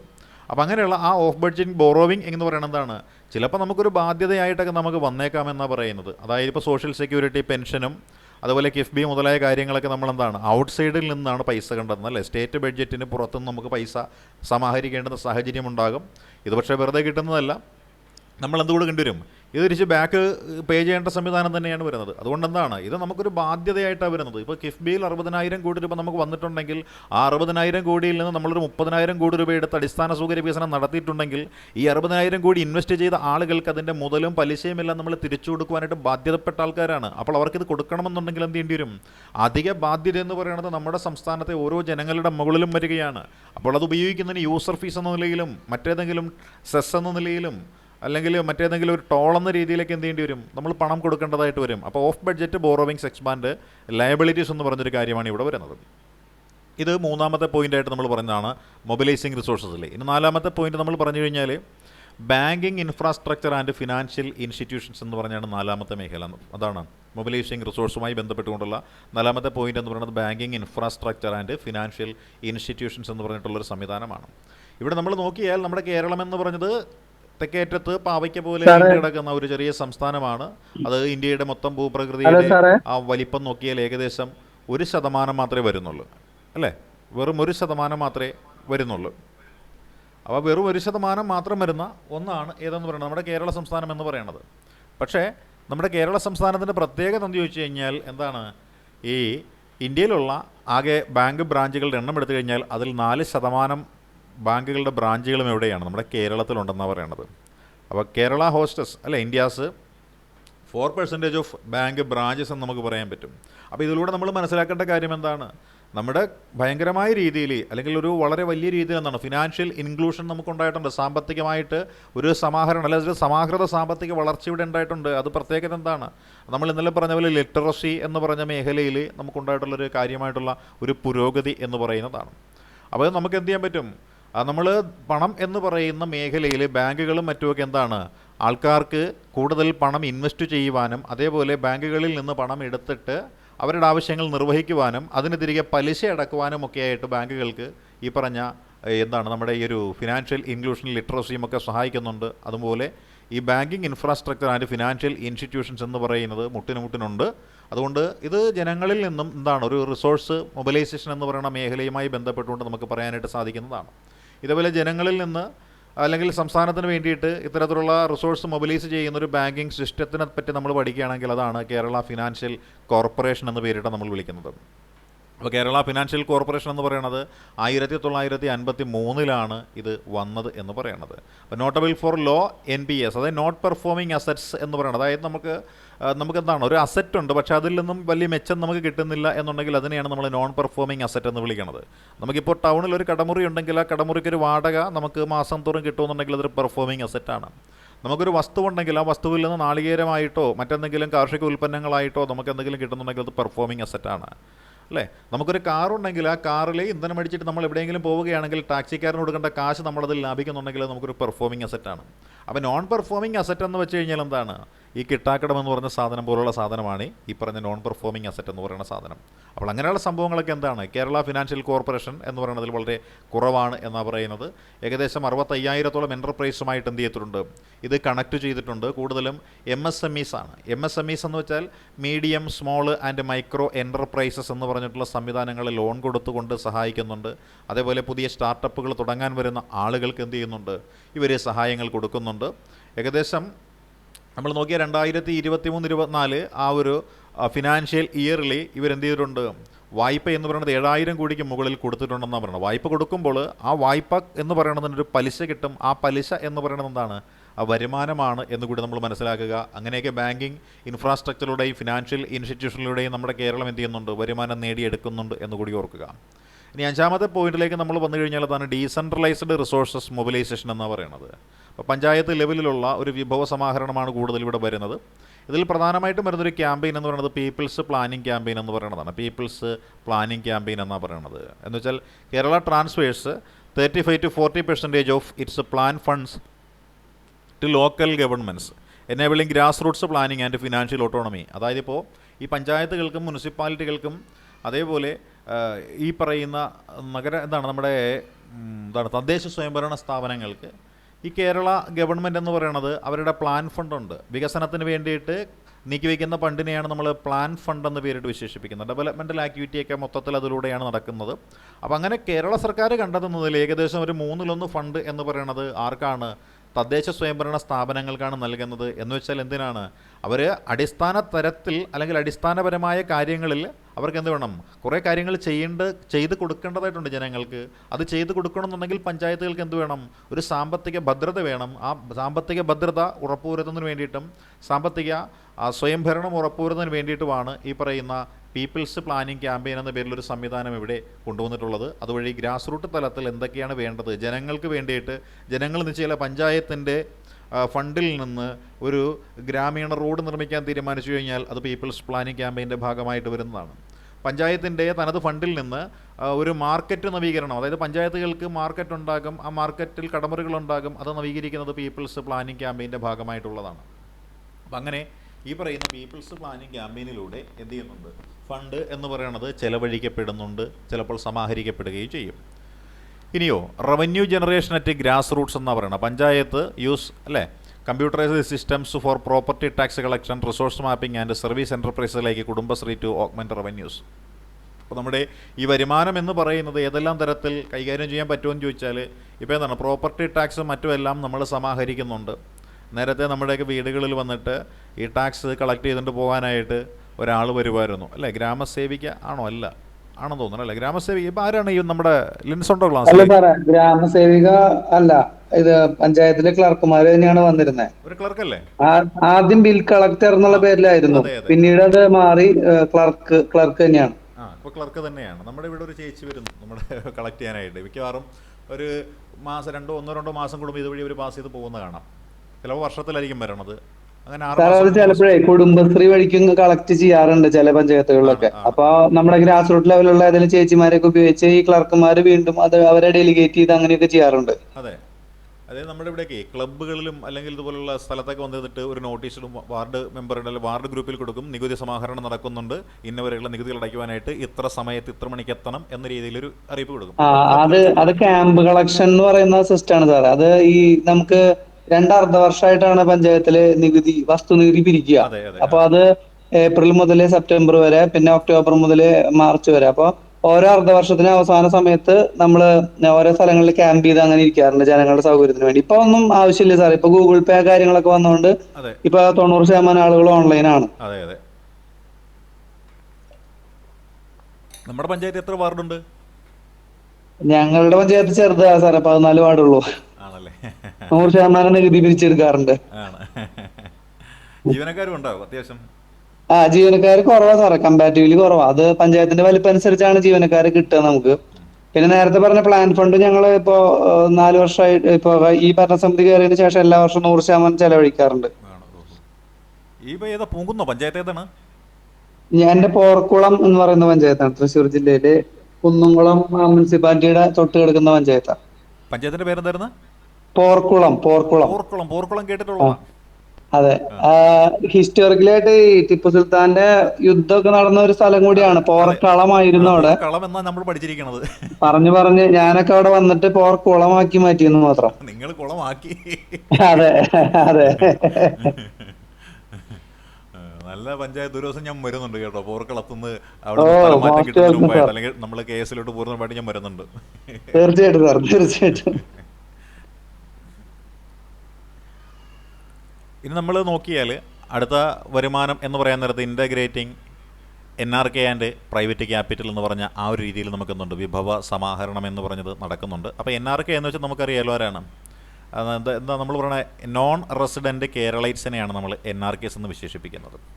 അപ്പോൾ അവരിലൂടെ നമ്മൾ എന്ത് ചെയ്യുന്നുണ്ട്, വിഭവ സമാഹരണത്തിനായിട്ട് ഒരുപാട് പരിശ്രമങ്ങൾ നടത്തുന്നുണ്ട്. അത് initiatives proposes channelling non resident Keralise investments toward transforming higher education research and welfare sectors എന്ന് നമുക്ക് പറയാം. അപ്പോൾ അങ്ങനെയുള്ള ആൾക്കാരെ നമ്മൾ എന്ത് ചെയ്യുന്നു, നമ്മൾ കേട്ടില്ല ലോക മലയാളി സഭ, ലോക കേരള സഭ എന്നൊക്കെ പറഞ്ഞുകൊണ്ട് നമ്മുടെ മുഖ്യമന്ത്രിയും പരിവാരങ്ങളും ഒക്കെ തിരുവനന്തപുരത്തൊക്കെ ഒരു ഫംഗ്ഷനൊക്കെ നടത്തി ഓർക്കുന്നില്ല, കഴിഞ്ഞതിൻ്റെ അങ്ങേക്ക് വല്ലതും കഴിഞ്ഞ വല്ലതാണെന്ന് ഓർക്കുന്നില്ല, ലോക കേരള സഭ, ലോക മലയാളി സഭ എന്നൊക്കെ പറഞ്ഞുള്ള. എന്നിട്ട് അതുവഴി എന്താണ്, ഫണ്ട് സമാഹരണമാണ് ഉദ്ദേശിക്കുന്നത്. ഇവിടെ ഈ NRK എന്ന് പറഞ്ഞ ആൾക്കാർ അവരുടെ ഫണ്ട് ഇറക്കിയിട്ട് നമ്മുടെ സംസ്ഥാനത്ത് വിദ്യാഭ്യാസ മേഖലയെയും അതേപോലെ മറ്റ് ക്ഷേമ മേഖലയിലും എന്ത് ചെയ്യണം, അവരുടേതായിട്ടുള്ളൊരു കോൺട്രിബ്യൂഷൻ ഉണ്ടാവണം എന്നൊക്കെ പറഞ്ഞിട്ടുള്ളൊരു ഇത് കൊടുക്കുന്നതിന് വേണ്ടിയിട്ടാണ്. അപ്പോൾ അങ്ങനെയുള്ള പ്രവർത്തനങ്ങളാണ് ഇവിടെ കാണുന്നത്. പിന്നെ പ്രൈവറ്റ് ക്യാപിറ്റലെ അട്രാക്റ്റ് ചെയ്യാനായിട്ടുള്ള ശ്രമങ്ങൾ നടത്തുന്നുണ്ട്. എന്ന് വെച്ചാൽ എങ്ങനെയാണ്, push for investments across tourism and industry via PPP എന്ന് വെച്ചാൽ പബ്ലിക് പ്രൈവറ്റ് പാർട്ട്ണർഷിപ്പാണ്.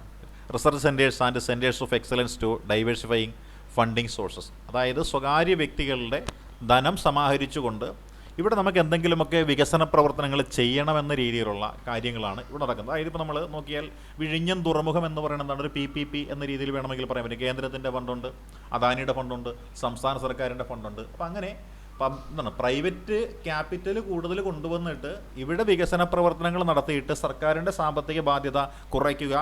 എന്നാൽ പ്രൈവറ്റുകാരെ ഉൾപ്പെടുത്തുമ്പോൾ അവരെന്തായാലും പ്രോഫിറ്റ് ഉണ്ടാക്കും, ആ പ്രോഫിറ്റിൻ്റെ ഒരു വിഹിതം കിട്ടുകയും ചെയ്യും. ആ രീതിയിലുള്ളൊരു വളർച്ചയാണ് ഈ പറയുന്ന PPP എന്ന് പറഞ്ഞിട്ടൊരു കോൺസെപ്റ്റിൽ ഇവിടെ വരുന്നത്. പിന്നെ NRKയുടെ ഇൻവെസ്റ്റ്മെൻറ്റ് മൊബിലൈസ് ചെയ്യാൻ വേണ്ടിയിട്ടാണ് ലോക മലയാളി സഭ, ലോക കേരള സഭ മുതലായ ആ ഒരു ഇനിഷ്യേറ്റീവുകളൊക്കെ നമ്മൾ ഇവിടെ നടത്തിയിരിക്കുന്നത് നമ്മൾ ഓർക്കുക. അപ്പോൾ നമ്മളിവിടെ നോക്കി കഴിഞ്ഞാൽ ചെറിയ സാറ് ഈ വിഴിഞ്ഞം എനിക്ക് തോന്നുന്നത് BOT അല്ലേ സാറേ, BOT ബിൽഡ് ഓപ്പറേറ്റ് ട്രാൻസ്ഫർ ഇപ്പൊ പൂർണ്ണമായിട്ട് അദാനി ഫണ്ട് ഇറക്കുന്നതല്ലേ. നമുക്ക് ഈ നെടുമ്പാശ്ശേരി വിമാനത്താവളമൊക്കെ അല്ലേ PPPയുടെ PPP അത് തന്നെ പബ്ലിക് പ്രൈവറ്റ് പാർട്ണർഷിപ്പിൽ വരുന്നതാണ് PPP എന്ന് പറയുന്നത്. പിന്നെ BOT എന്ന് വെച്ചാൽ ബിൽഡ് ഓപ്പറേറ്റ് ട്രാൻസ്ഫർ എന്ന് പറഞ്ഞൊരു സംവിധാനം കൂടിയുണ്ട്. അവർ വന്നിട്ട് ഏറ്റെടുത്ത് ഇപ്പം നമ്മുടെ നാഷണൽ ഹൈവേയുടെ ടോൾ പിരിവെന്നൊക്കെ പറയുന്ന ആ നാഷണൽ ഹൈവേയുടെ നിർമ്മാണത്തിന് ഈ പറഞ്ഞ കമ്പനികളൊക്കെ വരും. അവരെന്നിട്ട് എന്ത് ചെയ്യുന്നു, ടോൾ പിരിക്കും. ഒരു 10 വർഷം അല്ല 15 വർഷക്കാലത്തേക്ക് ടോൾ പിരിക്കും. അതിനുള്ള പൈസ അവർക്ക് മുതലായി കഴിയുമ്പോൾ അവരവിടുത്തെ ടോൾ പിരിവ് മാറ്റുമെന്നൊക്കെയാണ് പറയുന്നത്. പക്ഷേ ഈ എത്ര ഇരട്ടി കിട്ടിയാലും അവർ ടോൾ പിരിവ് അങ്ങനെ മാറ്റുന്ന സംഭവം ഒന്നും കാണുന്നില്ല. അവിടെ തൃശ്ശൂർ തുടങ്ങിയിട്ട് ഇപ്പൊ എത്രയാണ്? സാറിന് അറിയാലോ, പാലിയേക്കര കേൾക്കാറില്ലേ ന്യൂസിലൊക്കെ, 10 ഇരട്ടിയിലധികം പിരിച്ചെടുത്തു എന്നാണ് പറയുന്നത്. അല്ല, ഇടയ്ക്ക് കോടതിയുടെ ഒരു വിധി വന്നില്ലായിരുന്നു ഈ കഴിഞ്ഞ? അതെ, വന്നിട്ടുണ്ട്. പക്ഷെ അത് എത്രയാ, കുറച്ച് നാളത്തേക്കേ ഉള്ളൂ, 6 ആഴ്ചക്ക് മറ്റേ ഉള്ളൂ. അത് കഴിഞ്ഞാൽ വീണ്ടും വരാനാണ് സാധ്യത. അല്ല, അതിനുള്ളിൽ ഒരു നിർമ്മാണം പൂർത്തിയാക്കുവോ? ഒരു ഒരു ഒരു ഒരു രക്ഷയില്ല സാർ. 1 വർഷത്തിനുള്ളിൽ ഒന്നും നടക്കാൻ പോകുന്നില്ല. അത്രയും റോഡൊക്കെ പൊളിച്ചിട്ടിരിക്കുകയാണ് മൊത്തത്തില്. ആണ്. ഇവിടെ നമ്മുടെ ഇവിടെ ഉണ്ട്, മറ്റേ ഇവിടെയാണ് കുമ്പളം ടോളെന്നും പറഞ്ഞിട്ടുണ്ട്. അതായത് എറണാകുളത്ത് നിന്ന് ആലപ്പുഴയിലേക്ക് കയറി വരാനായിട്ട് ഒരു അരൂര് പാലമുണ്ട്. അറിയാം സാർ, അറിയാം.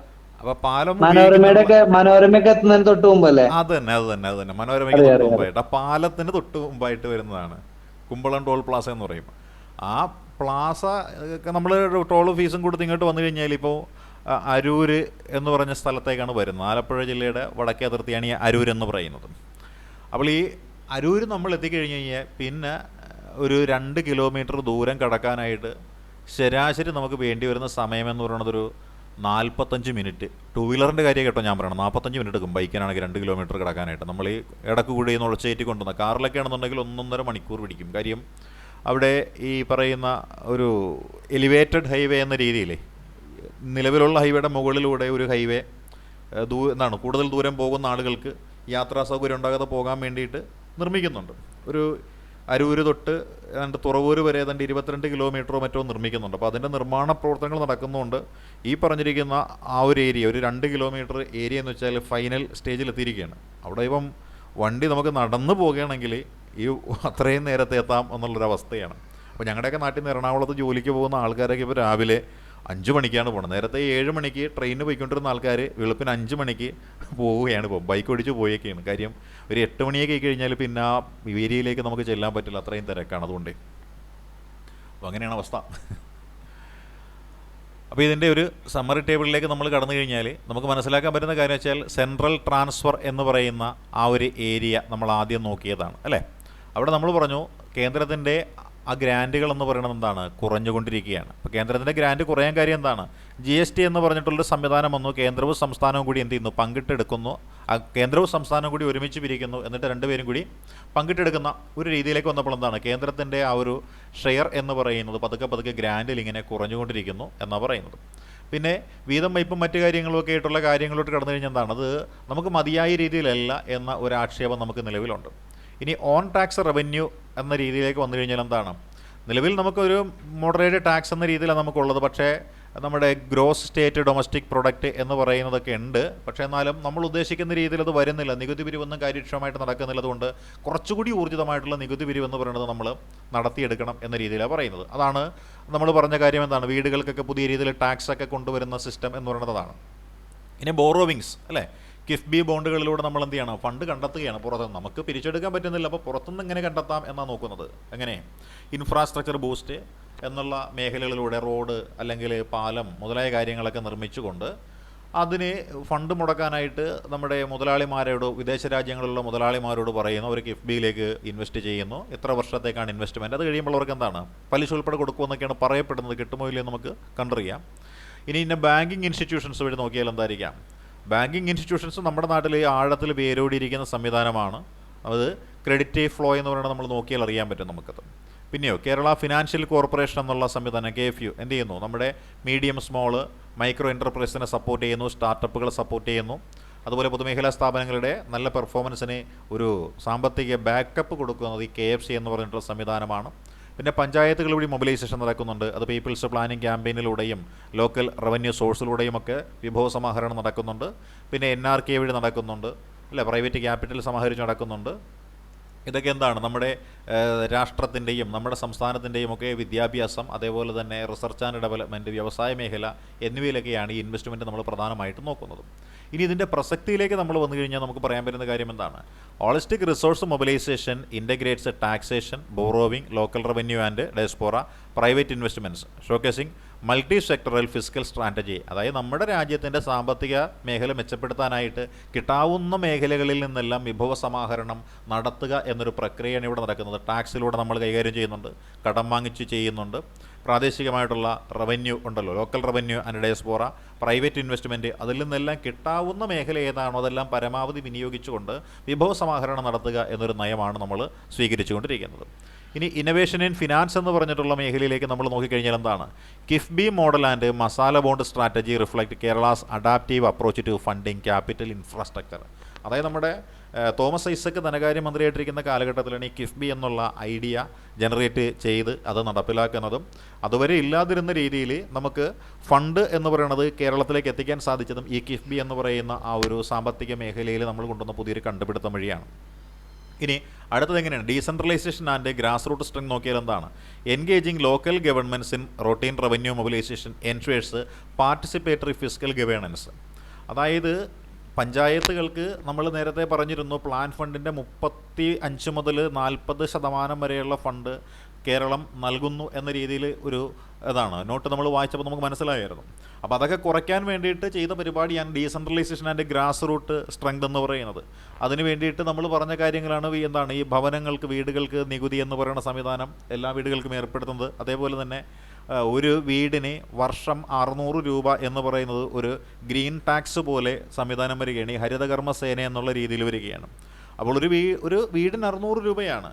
അപ്പോൾ ഒരു 10,000 വീടുള്ളിടത്താണെന്നുണ്ടെങ്കിൽ എത്ര ലക്ഷം രൂപയാണ് അവിടെ വരുന്നത് എന്നുകൂടി നമ്മൾ നോക്കില്ല. ഒരു വീടിന് 600 ആണെങ്കിൽ 10 വീടിന് 6,000, 100 വീടിന് 60,000, 1000 വീടിന് എത്രയാണ് 6 ലക്ഷം, 10,000 വീടിന് 60 ലക്ഷം. ചിലപ്പം 10,000 വീടുകളിൽ കൂടുതലുള്ള പഞ്ചായത്താണെന്നുണ്ടെങ്കിൽ അതാണ് ഒരു കോടിക്ക് മുകളിലേക്ക് കിട്ടും. അതെങ്ങനെയുണ്ട് ലിൻസ് സാറേ നമുക്ക് ഈ അതെ സാറേ, അത് ആക്ച്വലി പഞ്ചായത്തിനുള്ള വരുമാനത്തിലേക്കല്ല പോകുന്നത്. ഇപ്പൊ കടകൾക്ക് 100 രൂപ എന്നുള്ള രീതിയിലും, അതായത് കമേഴ്ഷ്യൽ സ്ഥാപനങ്ങൾക്ക് 100 രൂപ, വീടുകൾക്ക് 50 രൂപ എന്നുള്ള രീതിയിലാണ് ഹരിതകർമ്മസേന വാങ്ങിക്കുന്നത്. ഇത് പൂർണ്ണമായിട്ടും നടക്കുന്ന ചേച്ചിമാരുടെ ശമ്പളം മറ്റനുബന്ധ ചെലവുകൾക്ക് മാത്രമേ ഉപയോഗിക്കാൻ പാടുള്ളൂ എന്നുണ്ട്. അത് പക്ഷെ സാറ് പറഞ്ഞ രീതിയിൽ ടാക്സ് എന്നുള്ളൊരു സ്വഭാവത്തിലേക്ക് അത് വന്നത് നിയമസഭ ലെജിസ്ലേഷനിലൂടെ അതൊരു ആക്ട് ആക്കി മാറ്റി. ആക്ടിന്റെ ഒരു ഭേദഗതിയിലൂടെ കൊണ്ടുവന്നു. അത് എൻഫോഴ്സ് ചെയ്തു. ജനങ്ങൾ അത് അടച്ചില്ലെങ്കിൽ അത് നമുക്ക് പിരിച്ചെടുക്കാം, ഫോഴ്സ് ചെയ്ത് പിരിച്ചെടുക്കാം എന്നുള്ള ടാക്സിന്റെ സ്വഭാവത്തിലേക്ക് അത് വന്നു. പക്ഷെ പഞ്ചായത്തിന് അത് യൂസ് ചെയ്യാൻ പറ്റില്ല. എമൗണ്ട് ഈ ചേച്ചിമാർക്ക് ശമ്പളം കൊടുക്കാനും അനുബന്ധ ചെലവുകൾക്ക് അത് യൂസ് ചെയ്യാൻ പറ്റുള്ളൂ. ആണ്. അപ്പം തൊഴിൽ ജനറേഷൻ അല്ലെങ്കിൽ എംപ്ലോയ്മെന്റ് ജനറേഷന്റെ ഭാഗമായിട്ട് കൊണ്ടുപോകുന്ന സ്കീമാണെന്നേ നമുക്ക് അതെ അതെ ഉൾപ്പെടുത്താൻ അതെ, പറ്റുള്ളൂ. അല്ലാതെ അത്രേ പഞ്ചായത്തിന് 10 പറ്റുള്ളൂ. പൈസ വരുമാനം ഇല്ല. പഞ്ചായത്തിന് 5 പൈസ വരുമാനില്ല. ഞാൻ കരുതുന്ന വെച്ചാൽ ഈ പഞ്ചായത്തുകൾക്ക് ഈ ഇവരുടെ ശമ്പളം കൊടുത്തതിന് ശേഷം മിച്ചമുള്ളത് പഞ്ചായത്തിന്റെ വികസന പ്രവർത്തനങ്ങൾക്ക് എടുക്കാൻ പറ്റുമെന്നൊരു ധാരണ ഉണ്ടായിരുന്നു. ഇപ്പൊ അത് മാറിയിട്ടുണ്ട്. ഇല്ല സാറേ, അവരൊരു കൺസോർഷ്യം ഫണ്ട് എന്ന് പറയും. അത് അവരുടെ തന്നെ, അതൊരു ചെറിയൊരു ഫിനാൻഷ്യൽ മോഡലാണ്. അവര് തന്നെ ഓൺ ചെയ്യുന്ന ഒരു സംവിധാനം പോലെയാണ് അത് കൊണ്ടു നടക്കുന്നത്. നമ്മളിപ്പോ ചില മാനേജ്മെന്റ് സ്കൂളുകൾ അതിലെല്ലാ മാഷന്മാരും കൂടി ഒരുമിച്ച് കൊണ്ടു നടക്കുന്ന മാനേജ്മെന്റ് സ്കൂളുകളൊക്കെ ഉണ്ടല്ലോ. അതായത് എല്ലാവരും അതിന്റെ ഓണേഴ്സ് എന്നുള്ള രീതിയിൽ, അതുപോലെ എല്ലാവരും ഈ കോപ്പറേറ്റീവ് സെക്ടറിലെ പോലെ തന്നെ എല്ലാവരും ഓണേഴ്സ് എന്നുള്ള രീതിയിൽ കൊണ്ടു നടക്കുന്ന സംവിധാനമാണ്. അവർക്ക് തന്നെ അതിന്ന് ചെറിയ ലോണുകളൊക്കെ അവർക്ക് സ്വയം എഴുതിയെടുക്കാം. അങ്ങനെയൊക്കെ ഉണ്ട്. ഇപ്പൊ ഒരു വാർഡിന് എന്നാലും എത്ര പേര് കാണും ഹരിതകർമ്മസേന? 2 or 3? ഹരിതകർമ്മസേന അത് ചില പഞ്ചായത്തുകളിലൊക്കെ ആള് കുറവാണ്, 2 പേരൊക്കെ ഉണ്ടാവുള്ളൂ. ചിലയിടത്ത് 3-4 വരെയൊക്കെ ഉണ്ടാവാറുണ്ട്. ഒരു വാർഡിൽ അല്ലേ? ഒരു വാർഡിൽ ഉണ്ടാവാറുണ്ട്. അവർക്ക് ഒരു മാസം ഏകദേശം ഒരു ഓൺ ആൻ ആവറേജ് ഒരു 12,000-13,000 രൂപയ്ക്ക് ഇപ്പൊ കിട്ടുന്നുണ്ട്. ചില പഞ്ചായത്തുകളിൽ 20,000 വരെയൊക്കെ കിട്ടുന്നുണ്ട്. കൂടുതൽ വീടുകളുള്ളതിനനുസരിച്ച്, കൂടുതൽ സ്ഥാപനങ്ങളൊക്കെ ഉള്ള പഞ്ചായത്തുകളാകുമ്പോൾ അതിനനുസരിച്ച് പൈസ കൂടും അവർക്ക്. മതിയല്ലോ, ഒരു തൊഴിലുറപ്പ് തൊഴിലാളിക്ക് കിട്ടുന്ന ഒരു കൂലി കിട്ടിയാൽ മതിയല്ലേ? കാര്യമായൊരു അതെ അതെ പണിയില്ല. അതെ ആ അതെ മാസത്തിൽ അതെ 2-3 ദിവസങ്ങളിൽ ചെന്നുവെച്ചാൽ വീട്ടുകാരെല്ലാം ചാക്കിനകത്താക്കി വെച്ചിട്ടുണ്ടാവും, വണ്ടി കയറ്റി അതെ കൊണ്ടുപോയാൽ മതി. അതെ അതെ അതെ അതെ എന്തായാലും എംപ്ലോയ്മെന്റ് ജനറേഷൻ ആയി, അത് നല്ലൊരു കാര്യമാണ്. ഒരു പഞ്ചായത്തിൽ അതെ മിനിമം ഒരു 10 വാർഡുണ്ടെങ്കിൽ 30 പേർക്ക് പണി ആയില്ലേ, ജോലിയായില്ലേ? അതെ അതെ അതെ അതെ അപ്പോൾ ഇത് നമുക്ക് decentralisation and grass root level സ്ട്രെങ്തിൽ എംപ്ലോയ്മെന്റ് ജനറേഷൻ കൂടി വേണം ഉൾപ്പെടുത്താം ഈ ഒരു സ്കീം വഴി അല്ലേ? അതായത് നമ്മുടെ പരിസര മലിനീകരണത്തിൻ്റെ അളവ് കുറയുന്നു, അതേപോലെ എന്താണ് മാലിന്യ സംസ്കരണം നടക്കുന്നു, എംപ്ലോയ്മെൻറ്റ് ജനറേഷൻ വരുന്നു. ഈ ഒരു പോയിൻ്റൊക്കെ നമുക്ക് എഴുതി വെക്കാൻ പറ്റില്ല നമ്മുടെ ഈ ഒരു ഹരിതകർമ്മ സേനയുമായി ബന്ധപ്പെട്ടുകൊണ്ടുള്ള കാര്യങ്ങൾ വന്നു കഴിഞ്ഞാൽ. നല്ലൊരു കാര്യം. അപ്പം അതൊക്കെ നന്നായിട്ട് എഴുതാൻ പറ്റും. പിന്നെ ഫിസ്ക്കൽ ഇംബാലൻസിലേക്ക് നോക്കിക്കഴിഞ്ഞാൽ എന്താണ്? High salary and welfare obligations versus declining revenue flows highlight the urgency for sustainable revenue generation without compromising equity. അപ്പോൾ നമുക്ക് എന്താണ് ഇവിടെ ഇംബാലൻസ് വരുന്നത് ചോദിച്ചാൽ, നമുക്ക് ഈ പറയുന്ന വരവ് എത്രയാണ് എന്ന് നമുക്കിപ്പോൾ മനസ്സിലായി, എങ്ങനെയൊക്കെയാണ് നമ്മുടെ വരവെന്ന് നമുക്ക് മനസ്സിലായി. പക്ഷെ നമ്മളൊന്ന് ഓർത്തേ, ഈ വരവ് എന്ന് പറയുന്നതിനകത്ത് നിന്ന് വേണം എന്ത് കൊടുക്കാനായിട്ട്? ഈ ചെലവ് കൊടുക്കാനായിട്ട്. ആരാ കൊടുക്കേണ്ടത്? സർക്കാരാണ് കൊടുക്കേണ്ടത്. പിരിച്ചെടുക്കുന്ന സർക്കാർ തന്നെ ശമ്പളം എന്ന് പറയുന്നത് സർക്കാരിന് വേണ്ടി ജോലി ചെയ്യുന്ന ഉദ്യോഗസ്ഥർക്ക് കൊടുക്കുന്നു. ആ ശമ്പളം എന്ന് പറയുന്നത് നമ്മൾ ഓരോരുത്തരും ചെയ്യുന്ന ജോലിക്ക് പര്യാപ്തമാണോ എന്ന് ചോദിച്ചാൽ എന്താണ് ലിൻസാറിൻ്റെ അഭിപ്രായം? ഇപ്പോൾ ഈ പിടിക്കുന്ന തലവേദനയ്ക്ക് ഇപ്പോൾ കിട്ടുന്ന ശമ്പളം മതിയാകുമോ? അതിനെ കുറിച്ച് നോ കമന്റ്സ് സാർ. ഇപ്പൊ സോഷ്യൽ മീഡിയയിൽ ഞങ്ങളെ സർക്കാർ ഉദ്യോഗസ്ഥരെ കൊല വിളിച്ചുകൊണ്ടിരിക്കുകയാണ്. ഇപ്പൊ ഇന്നലെ ഒരു 3% DA വർദ്ധിപ്പിച്ചല്ലോ. അത് എത്രയോ കുടിശ്ശിക ഉണ്ടെന്നുള്ളതൊന്നും അവർ കണക്കാക്കുന്നില്ല. അപ്പൊ അതിനെ കുറിച്ച് പറഞ്ഞാല് പല പല അഭിപ്രായങ്ങളാണ്. അതിനെ കുറിച്ച് ഒന്നും പറയുന്നില്ല. അതാണ് പൊതുവെ നോക്കിക്കഴിഞ്ഞാൽ സർക്കാരിന് ഈ പൊതുജനങ്ങളുടെ ഒരു സപ്പോർട്ട് കുറയുന്നു എന്ന് തോന്നുമ്പോൾ പൊതുജനങ്ങളുടെ സപ്പോർട്ട് നേടാൻ വേണ്ടിയിട്ട് സർക്കാർ ഉദ്യോഗസ്ഥന്മാരെ കുറിച്ചൊക്കെ 2 കമൻറ്റുകൾ ഏതെങ്കിലും മന്ത്രിമാർ പറഞ്ഞു കഴിഞ്ഞാൽ അവർ സൂപ്പർ ഹീറോസായി മാറും. ആര് പറയുന്ന മന്ത്രിമാർ? കാര്യം സർക്കാർ ഉദ്യോഗസ്ഥന്മാരോട് അത്രയേറെ ഒരു മാനസികമായൊരു വെറുപ്പ് സൂക്ഷിക്കുന്ന ആൾക്കാരാണ് ഇപ്പോഴത്തെ അല്ല, നമ്മുടെ പഴയ തലമുറ എന്ന് പറയുന്ന ആൾക്കാർ. ഇപ്പോഴത്തെ ജനറേഷനെ സർക്കാർ ഉദ്യോഗസ്ഥന്മാരെ പുച്ഛമാണ്. കാര്യം അവർ 2 കമ്പ്യൂട്ടർ നെക്കി കഴിയുമ്പോൾ തന്നെ അവർക്ക് കിട്ടുന്ന കാശെന്ന് വെച്ചാൽ സർക്കാർ ഉദ്യോഗസ്ഥൻ്റെ 2 മാസത്തെ വരുമാനമായിരിക്കും അവരുടെ ഒരു പ്രൊജക്റ്റിൽ അവർക്ക് കിട്ടുന്നത്. അപ്പോൾ നമ്മൾ നോക്കിയാൽ ഇനി അടുത്ത മേഖല എന്ന് വെച്ചാൽ നമ്മുടെ tax and non tax revenue ആണ്. നമ്മുടെ കേരളം എന്നുള്ള സംസ്ഥാനവുമായി ബന്ധപ്പെടുത്തിക്കൊണ്ട് നമ്മൾ നോക്കിയ tax and non tax revenue എന്ന് പറയുന്നതാണ്. ഇതിൽ ഫിഗറുകളൊന്നും വലിയ പ്രാധാന്യം കൊടുക്കേണ്ട കാര്യമില്ല. നമുക്ക് ഈ ബാങ്കിങ് സെക്ടർ പറഞ്ഞു പോയപ്പോഴേ കോപ്പറേറ്റീവ് സെക്ടർ കൂടി നമുക്ക് ടച്ച് ചെയ്ത് പോകേണ്ടതുണ്ടോ? കോപ്പറേറ്റീവ് സെക്ടർ നമ്മളത് പ്രധാനപ്പെട്ട ഒരു മേഖലയല്ലേ കേരളം? അതിൽ വേറെ ഏതെങ്കിലും ഭാഗത്ത് വരുന്നുണ്ടോ? അത് വരും. നമ്മൾ കേരള എക്കോണമി എന്ന് പറഞ്ഞിട്ട് ജസ്റ്റ് ഒരു ഔട്ട്ഫ്ലോ നമ്മളിങ്ങനെ പറയുന്നതാണ്. അപ്പോൾ അതിൽ നമുക്ക് വരുന്നതാണ്, കോപ്പറേറ്റീവ് സെക്ടറൊക്കെ നമുക്ക് വരുന്നതാണ് കേട്ടോ. Okay sir. ഓക്കെ. ഇപ്പം നമ്മൾ നോക്കുന്ന കേരള എക്കോണമി എന്ന് പറഞ്ഞിട്ടൊരു മേഖലയാണ്. പിന്നെ നമുക്ക് കേരള മോഡൽ ഡെവലപ്മെൻറ്റ് എന്ന് പറഞ്ഞിട്ട് സംവിധാനമൊക്കെ വരുന്നുണ്ട്. അപ്പോൾ അപ്പോൾ അതിനകത്ത് ഇത് കയറി വരും, നമ്മുടെ ബാങ്കിങ് കേരള ബാങ്ക് മറ്റുമൊക്കെ കയറി വരുന്നതാണ് കേട്ടോ. അപ്പോൾ ഒരു ടാക്സ് റവന്യൂ ഇൻ കേരള, കേരളവുമായി ബന്ധപ്പെട്ടുള്ളൊരു ടാക്സ് റവന്യൂ എന്ന രീതിയിലേക്ക് നമ്മൾ പോയി കഴിഞ്ഞാൽ ഇവിടെ കുറേ ഫിഗറുകളൊക്കെ കൊടുക്കുന്നുണ്ട്, കഴിഞ്ഞ കുറേ വർഷമൊക്കെ അതൊന്നും നോക്കേണ്ട കാര്യമൊന്നുമില്ല. എന്താണ് എങ്ങനെയാണെന്നൊരു ഐഡിയ നമുക്ക് ഉണ്ടായിയെടുത്താൽ മാത്രം മതി കേട്ടോ. പിന്നെ നോക്കാൻ നേരത്ത് നമ്മുടെ ബഡ്ജറ്റിൻ്റെ ഒരു കാര്യം കൂടി നമ്മൾ ഈ ക്ലാസ്സിൽ ഉൾപ്പെടുത്താം. അപ്പം ബഡ്ജറ്റിൽ വന്നിരിക്കുന്ന ആ ഒരു ഫിഗറുകൾ മാത്രം നമ്മൾ പഠിച്ചാൽ മതി, അല്ലെങ്കിൽ മൊത്തം കൺഫ്യൂഷനായി പോകും. ഇത് കഴിഞ്ഞ 2 വർഷങ്ങൾക്ക് മുമ്പ് 4 വർഷങ്ങൾക്ക് മുമ്പ് 2021 പറഞ്ഞുള്ള കണക്കുകളൊക്കെ കിടക്കുന്നുണ്ട്, അത് നോക്കേണ്ട കാര്യമില്ല. ഏറ്റവും ഒടുവിൽ നമ്മുടെ 2025 ഫെബ്രുവരിയിൽ നമ്മുടെ ധനകാര്യമന്ത്രി KN ബാലഗോപാൽ അവതരിപ്പിച്ച ബഡ്ജറ്റിൻ്റെ ഒരു ഷോർട്ട് നോട്ട് ഉണ്ട്, അത് തരാം. അതൊന്ന് നോക്കിക്കഴിഞ്ഞാൽ അത്യാവശ്യം ഫിഗറുകൾ നമുക്ക് കിട്ടും, ഓരോ മേഖലയിൽ എത്രത്തോളം എങ്ങനെയൊക്കെയാണെന്നൊക്കെയുള്ള രീതിയിൽ.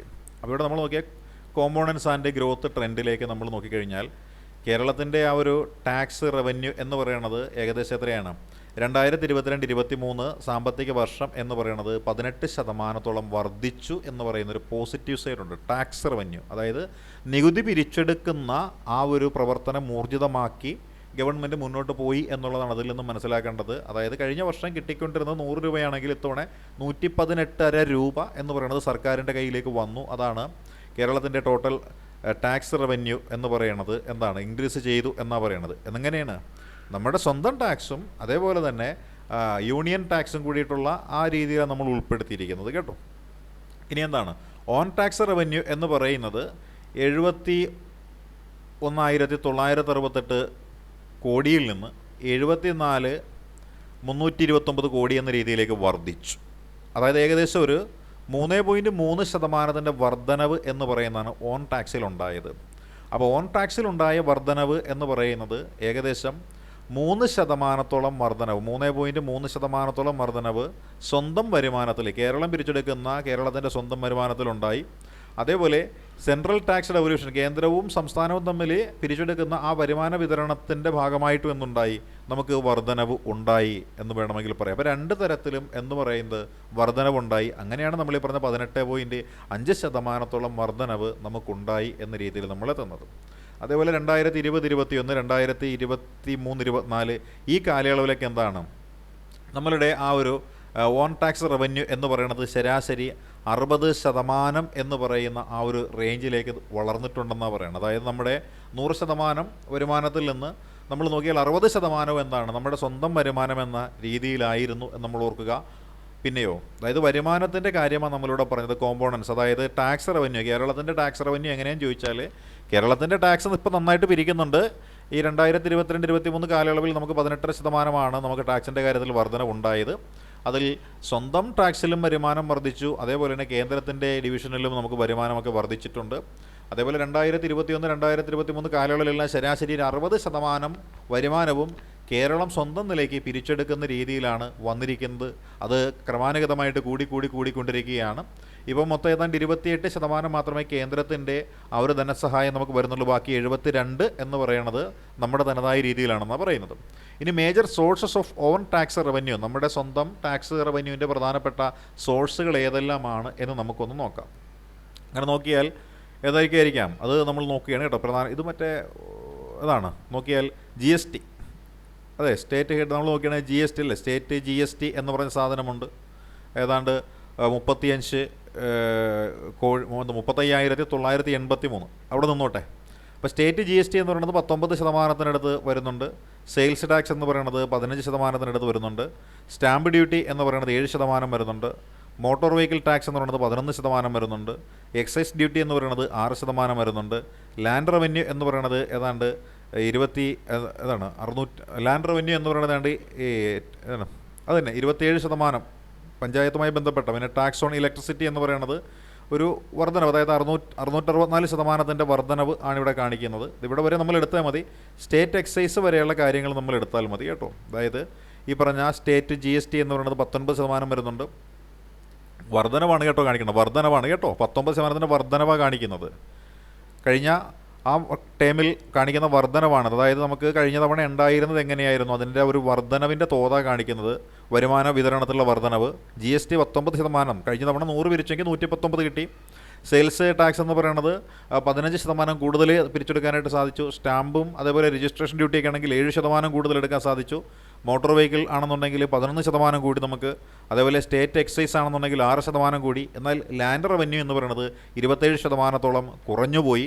അതേപോലെ ടാക്സസ് ഓൺ ഇലക്ട്രിസിറ്റി, വൈദ്യുതിയുമായി ബന്ധപ്പെട്ടുണ്ടായ ആ ഒരു ഇലക്ട്രിസിറ്റിയുടെ ടാക്സ് എന്ന് പറയുന്നത് 664% എന്ന് പറയുന്നത് വർദ്ധിച്ചു എന്നാണ്. അത് 6.5 ഇരട്ടിയായിട്ട് ഇലക്ട്രിസിറ്റിയുടെ ടാക്സ് എന്ന് പറയുന്നത് വർദ്ധിച്ചു എന്നാണ് പറയുന്നത്. അപ്പോൾ ഇങ്ങനെയാണ് നമ്മൾ കഴിഞ്ഞ 2020-23 കാലയളവിലുള്ള നമ്മളുടെ പ്രധാനപ്പെട്ട ആ ടാക്സ് സോഴ്സ് എന്ന രീതിയിൽ നമ്മൾ നോക്കിയാൽ നമ്മൾ കൊടുക്കുന്ന നികുതിയിലെല്ലാം എന്താണ് വർധനവുണ്ടായി എന്ന് നമ്മൾ മനസ്സിലാക്കുക കേട്ടോ. വെള്ളത്തിന് വരെ ടാക്സ് കൂടിയില്ല.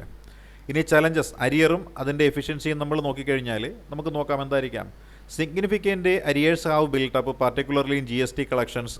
അപ്പോൾ GST കളക്ഷനുമായി ബന്ധപ്പെട്ടുകൊണ്ട് അതിൽ അരിയറുകളൊക്കെ കാണിക്കാറുണ്ട് കേട്ടോ. ഇവിടെ നോക്കിയാൽ നമുക്ക് പറയാൻ പറ്റുന്ന കാര്യം, ഇത് വലിയ കാര്യമായിട്ടില്ല. ടോട്ടൽ അരിയർ എന്ന് പറയുന്നത് എത്രയാണ്?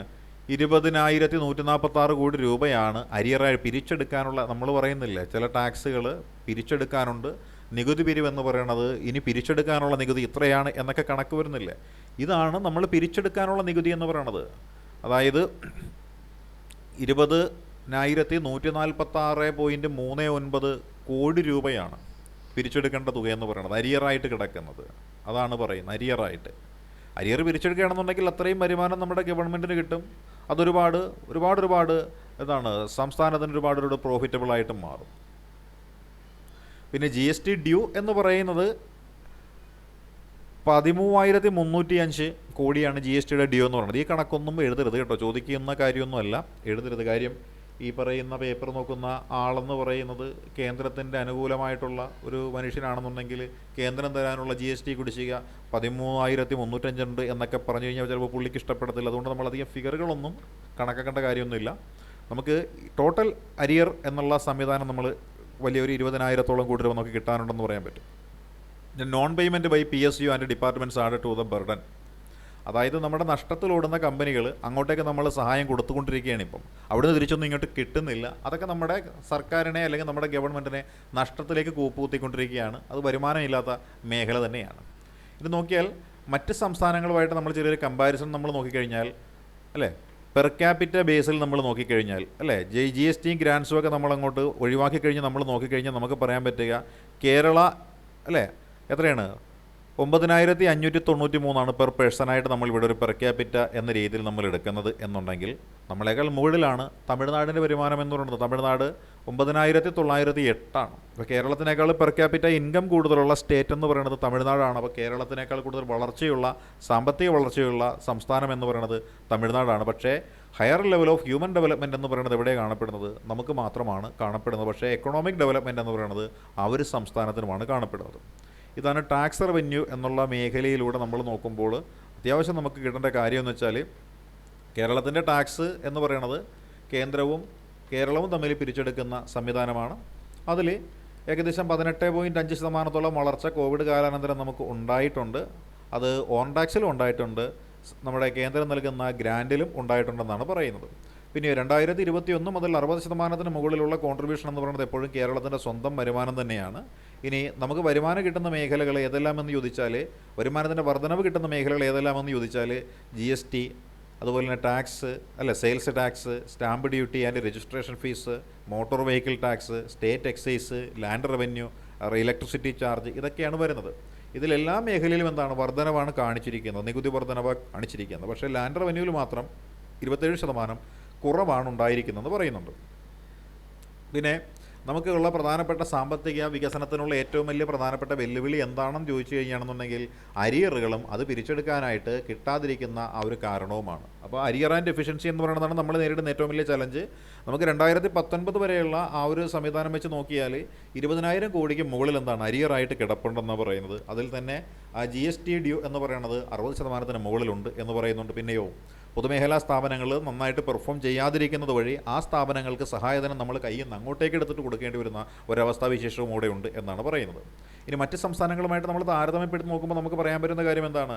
കേരളവും തമിഴ്നാടും തൊട്ടടുത്ത് കിടക്കുന്ന സംസ്ഥാനങ്ങളാണെന്നുണ്ടെങ്കിലും തമിഴ്നാടിനാണ് കേരളത്തേക്കാൾ കൂടുതൽ എന്തുള്ളത്, ഈ പറയുന്ന പെർ ക്യാപിറ്റ ഇൻകം എന്ന് പറയുന്നത് കൂടുതലുള്ളത്, സാമ്പത്തിക വളർച്ച എന്ന് പറയുന്നത് കൂടുതലുള്ളത്. പക്ഷേ തമിഴ്നാടിനേക്കാളും ഒരു ഹ്യൂമൻ ഡെവലപ്മെൻറ്റ് കൂടുതലുള്ളത് എവിടെയെന്ന് ചോദിച്ചാൽ അതെവിടെയാണ്? അത് കേരളത്തിലാണ് എന്നോർക്കാം.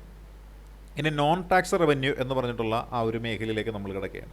അപ്പം നോൺ ടാക്സ് റവന്യൂ എന്ന് വെച്ചാൽ നികുതിയിലൂടെ അല്ലാതെ കിട്ടുന്ന വരുമാനമാണ്. അതായത് on non tax revenue, ONTR എന്ന് നമ്മളിതിനെപ്പറ്റി പറയുന്നത്. സ്വന്തം നോൺ ടാക്സ് റവന്യൂ എന്ന രീതിയിലാണ് നമ്മൾ പറയുന്നത്. അപ്പോൾ അത് ഏത് രീതിയിലാണെന്ന് നോക്കിക്കഴിഞ്ഞാൽ നമുക്ക് മനസ്സിലാക്കാൻ പറ്റുന്ന കാര്യം ഒരു വളർച്ചാ നിരക്ക് കാണിക്കുന്നുണ്ടെന്നാണ് പറയുന്നത്.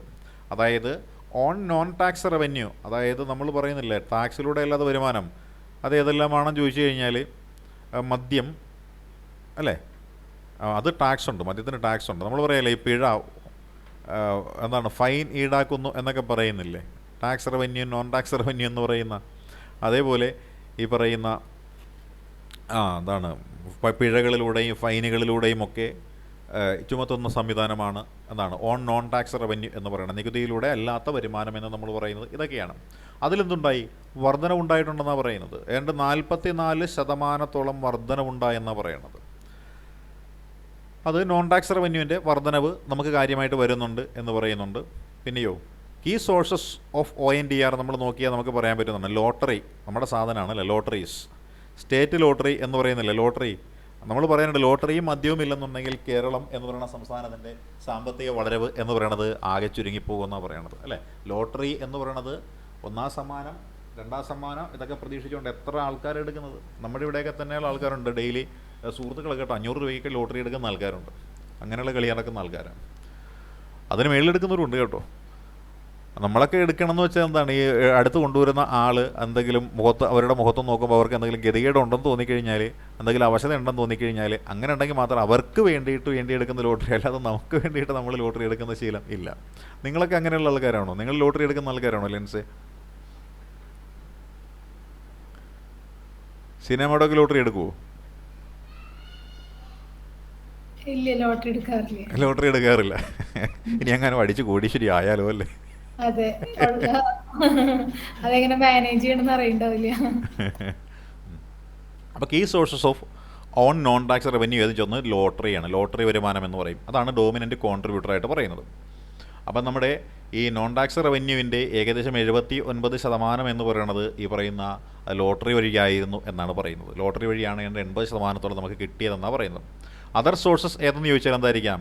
Interest, dividend, receipt from social development services and forest product sales, അങ്ങനെയാണ് പറയുന്നത്.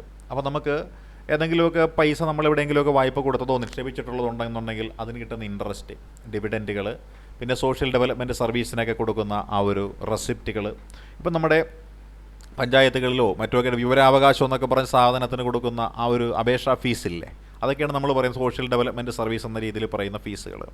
പിന്നെ ഫോറസ്റ്റ് പ്രൊഡക്റ്റ്, വനവിഭവങ്ങൾ, വനശ്രീ എന്നൊക്കെ പേരിട്ട് കൊണ്ട് വിൽക്കുന്ന സാധനങ്ങളൊക്കെ ഇല്ല, അതൊക്കെയാണ്. അപ്പോൾ എന്നാലും 75% വരുമാനം എന്താണ്? ഓൺ നോൺ ടാക്സ് റവന്യൂ എന്ന രീതിയിലാണ് നമ്മൾ പറയുന്നത്.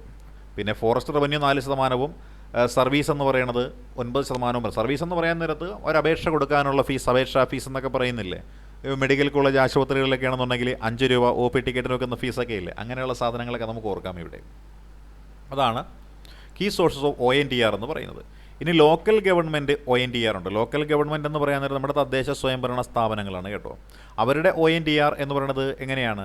ഗ്രാമപഞ്ചായത്തുകൾക്ക് 51%, മുനിസിപ്പാലിറ്റികൾക്ക് 42.6%, കോർപ്പറേഷനുകൾക്ക് 24.4%മാണ് ഇവരുടെ ONTR എന്ന് പറയുന്നത്. അപ്പോൾ ആകെ കിട്ടുന്ന വരുമാനത്തിലെ പകുതിയും പഞ്ചായത്തുകൾക്ക് കിട്ടുന്നത് ഈ ONTR എന്ന് പറയുന്ന സംവിധാനത്തിലൂടെയാണ്. അതെങ്ങനെയെന്ന് ചോദിച്ചാൽ ലൈസൻസ് ഫീ ആണ്. ഇപ്പോൾ നമ്മളൊരു സംരംഭം തുടങ്ങണം, വ്യാപാരം തുടങ്ങണം, അല്ലെങ്കിൽ ഒരു കച്ചവടം തുടങ്ങണം, അല്ലെങ്കിൽ ഒരു സിനിമാ തിയേറ്റർ, അങ്ങനെയുള്ള സംവിധാനങ്ങളൊക്കെ വരാൻ നേരത്ത് അതിനൊക്കെ എന്ത് കൊടുക്കണം? ലൈസൻസ് കൊടുക്കണം. പഞ്ചായത്ത് ബിൽഡിംഗ് റൂൾസ് പറയണ KPBR, കേരള പഞ്ചായത്ത് റൂൾസ് എന്ന് പറയുന്ന KPR ഉണ്ടല്ലോ, അത് പ്രകാരം ഈ പറയുന്ന സംവിധാനങ്ങളൊക്കെ അവിടെ പോകുന്നുണ്ട്. നമ്മുടെ സെക്രട്ടറി സാറുണ്ടോ അതോ മാറിയോ? ഓ സാറേ, അത് ഇപ്പോ ഇടക്കാലത്ത് പോയിരുന്നു, പിന്നെ വീണ്ടും ആ ഫീസ് മടങ്ങി വന്നിട്ടുണ്ട് ഇപ്പോ. ആണ്. ഓ, ഇപ്പൊ ഒരു പുതിയ സംവിധാനത്തിലൂടെ അല്ലേ K-SMART, അതാണോ ആപ്ലിക്കേഷൻ? അത് അപേക്ഷകളൊക്കെ സമർപ്പിക്കുന്നതിന് വേണ്ടിയിട്ടുള്ള പുതിയ സോഫ്റ്റ്വെയർ ആണ് സാർ. അതിന്റെ പേരാണ് April 1 മുതൽ എല്ലാ ഗ്രാമപഞ്ചായത്തുകളിലും വന്നിട്ടുണ്ട് K-SMART. അതെ അതെ. അതുവഴി മറ്റേ 500 രൂപ മുതലല്ലേ ഫീസ് അതോ? അല്ല സാറേ, അതില് നമുക്ക് എല്ലാം, അതായത് പഞ്ചായത്തുകളിൽ ഇനി ഫ്രണ്ട് ഓഫീസ് സംവിധാനം ഇല്ല, ഇനി എല്ലാം നമുക്ക് ഓൺലൈൻ വഴി അപേക്ഷ സമർപ്പിക്കുക എന്നുള്ള രീതിയിലാണ്. അപ്പൊ ഒന്നുകിൽ നമുക്ക് സ്വയം OTP വഴി ലോഗിൻ ചെയ്ത് ചെയ്യാം, അല്ലെങ്കിൽ അക്ഷയ കേന്ദ്രം വഴിക്ക് അങ്ങനെ ചെയ്യാം. ആ സംവിധാനം വന്നത് ഏതായാലും നന്നായി. കാര്യം പഞ്ചായത്തിലെ തിരക്ക് പോയി ഇപ്പോൾ അക്ഷയ കേന്ദ്രത്തിന് മുന്നിലായി തിരക്ക് അല്ലേ? അതെ അതെ അതെ അതുണ്ടായത്. അല്ലെ ഈ അക്ഷയ കേന്ദ്രത്തിലെ ജീവനക്കാർക്ക് പഞ്ചായത്ത് ജീവനക്കാരെക്കാളും ഭയങ്കര ഇതാണ്, ജാടയായി ഇപ്പോൾ. അതെ അതെ അതെ കുറച്ച് നാളായിട്ടുണ്ട് അത്. നമ്മുടെ പഞ്ചായത്തിൽ എത്ര അക്ഷയ കേന്ദ്രങ്ങളുണ്ട്? ഒരു വാർഡിൽ ഒന്നാണോ അതോ ഒരു പഞ്ചായത്തിൽ അല്ല ഇത്രയാണോ? ഇല്ല, ഞങ്ങൾക്ക് 2 ഉള്ളൂ സാറേ. അത് 6-7 വരെയുള്ള പഞ്ചായത്തുകളുണ്ട്. ഉണ്ട്. ഓഹോ. അതെ അതെ. നമ്മുടെ വേണ്ടപ്പെട്ടവർ തന്നെയാണോ അതോ അത് സാറേ അവർക്ക് ജില്ലാ തലത്തിൽ നിന്ന് അവർക്കൊരു ഇന്റർവ്യൂ ഒക്കെ നടത്തിയിട്ടാണ് അവർക്ക് അലോട്ട് ചെയ്യുക അക്ഷയ കേന്ദ്രങ്ങള്. ഓഹോ. ഗവൺമെന്റ് ആയിട്ട് ഗവൺമെന്റ് ഒരു ഹോൾഡ് ഉണ്ട് അവരുടെ പുറത്ത്. ഉണ്ട്. പക്ഷെ അതുണ്ടെങ്കിൽ കിട്ടുള്ളൂ. അവര് ഫീസൊക്കെ ചിലപ്പോ ഒരു പക്ഷെ നമ്മുടെ കണ്ണ് തെറ്റിയാ തോന്നിയ പോലെയൊക്കെ ഫീസ് വാങ്ങിക്കും ഓഹോ. ആളുകളുടെ. അതെ.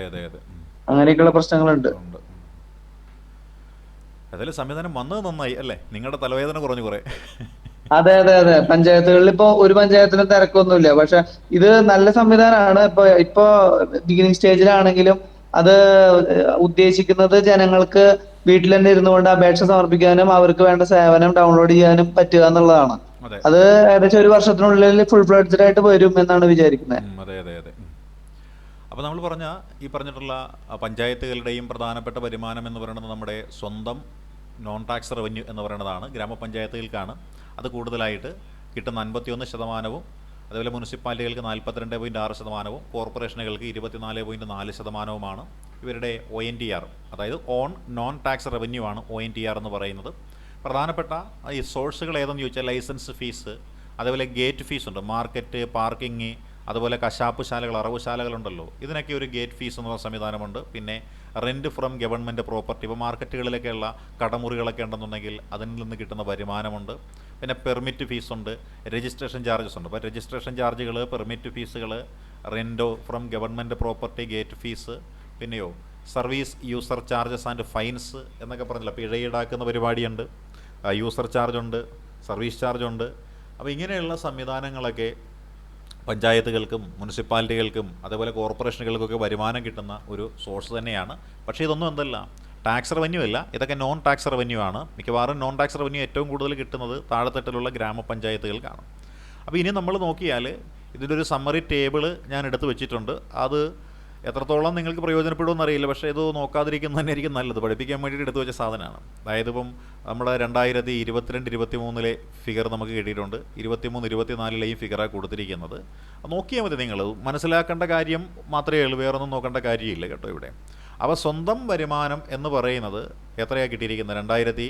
2022-23 ആ ഒരു ടൈമിൽ കിട്ടിയ സ്വന്തം വരുമാനം എന്ന് പറയുന്നത് എത്രയാണെന്ന് ചോദിച്ചാൽ 71,968 കോടിയാണ് കിട്ടിയിരിക്കുന്നത്.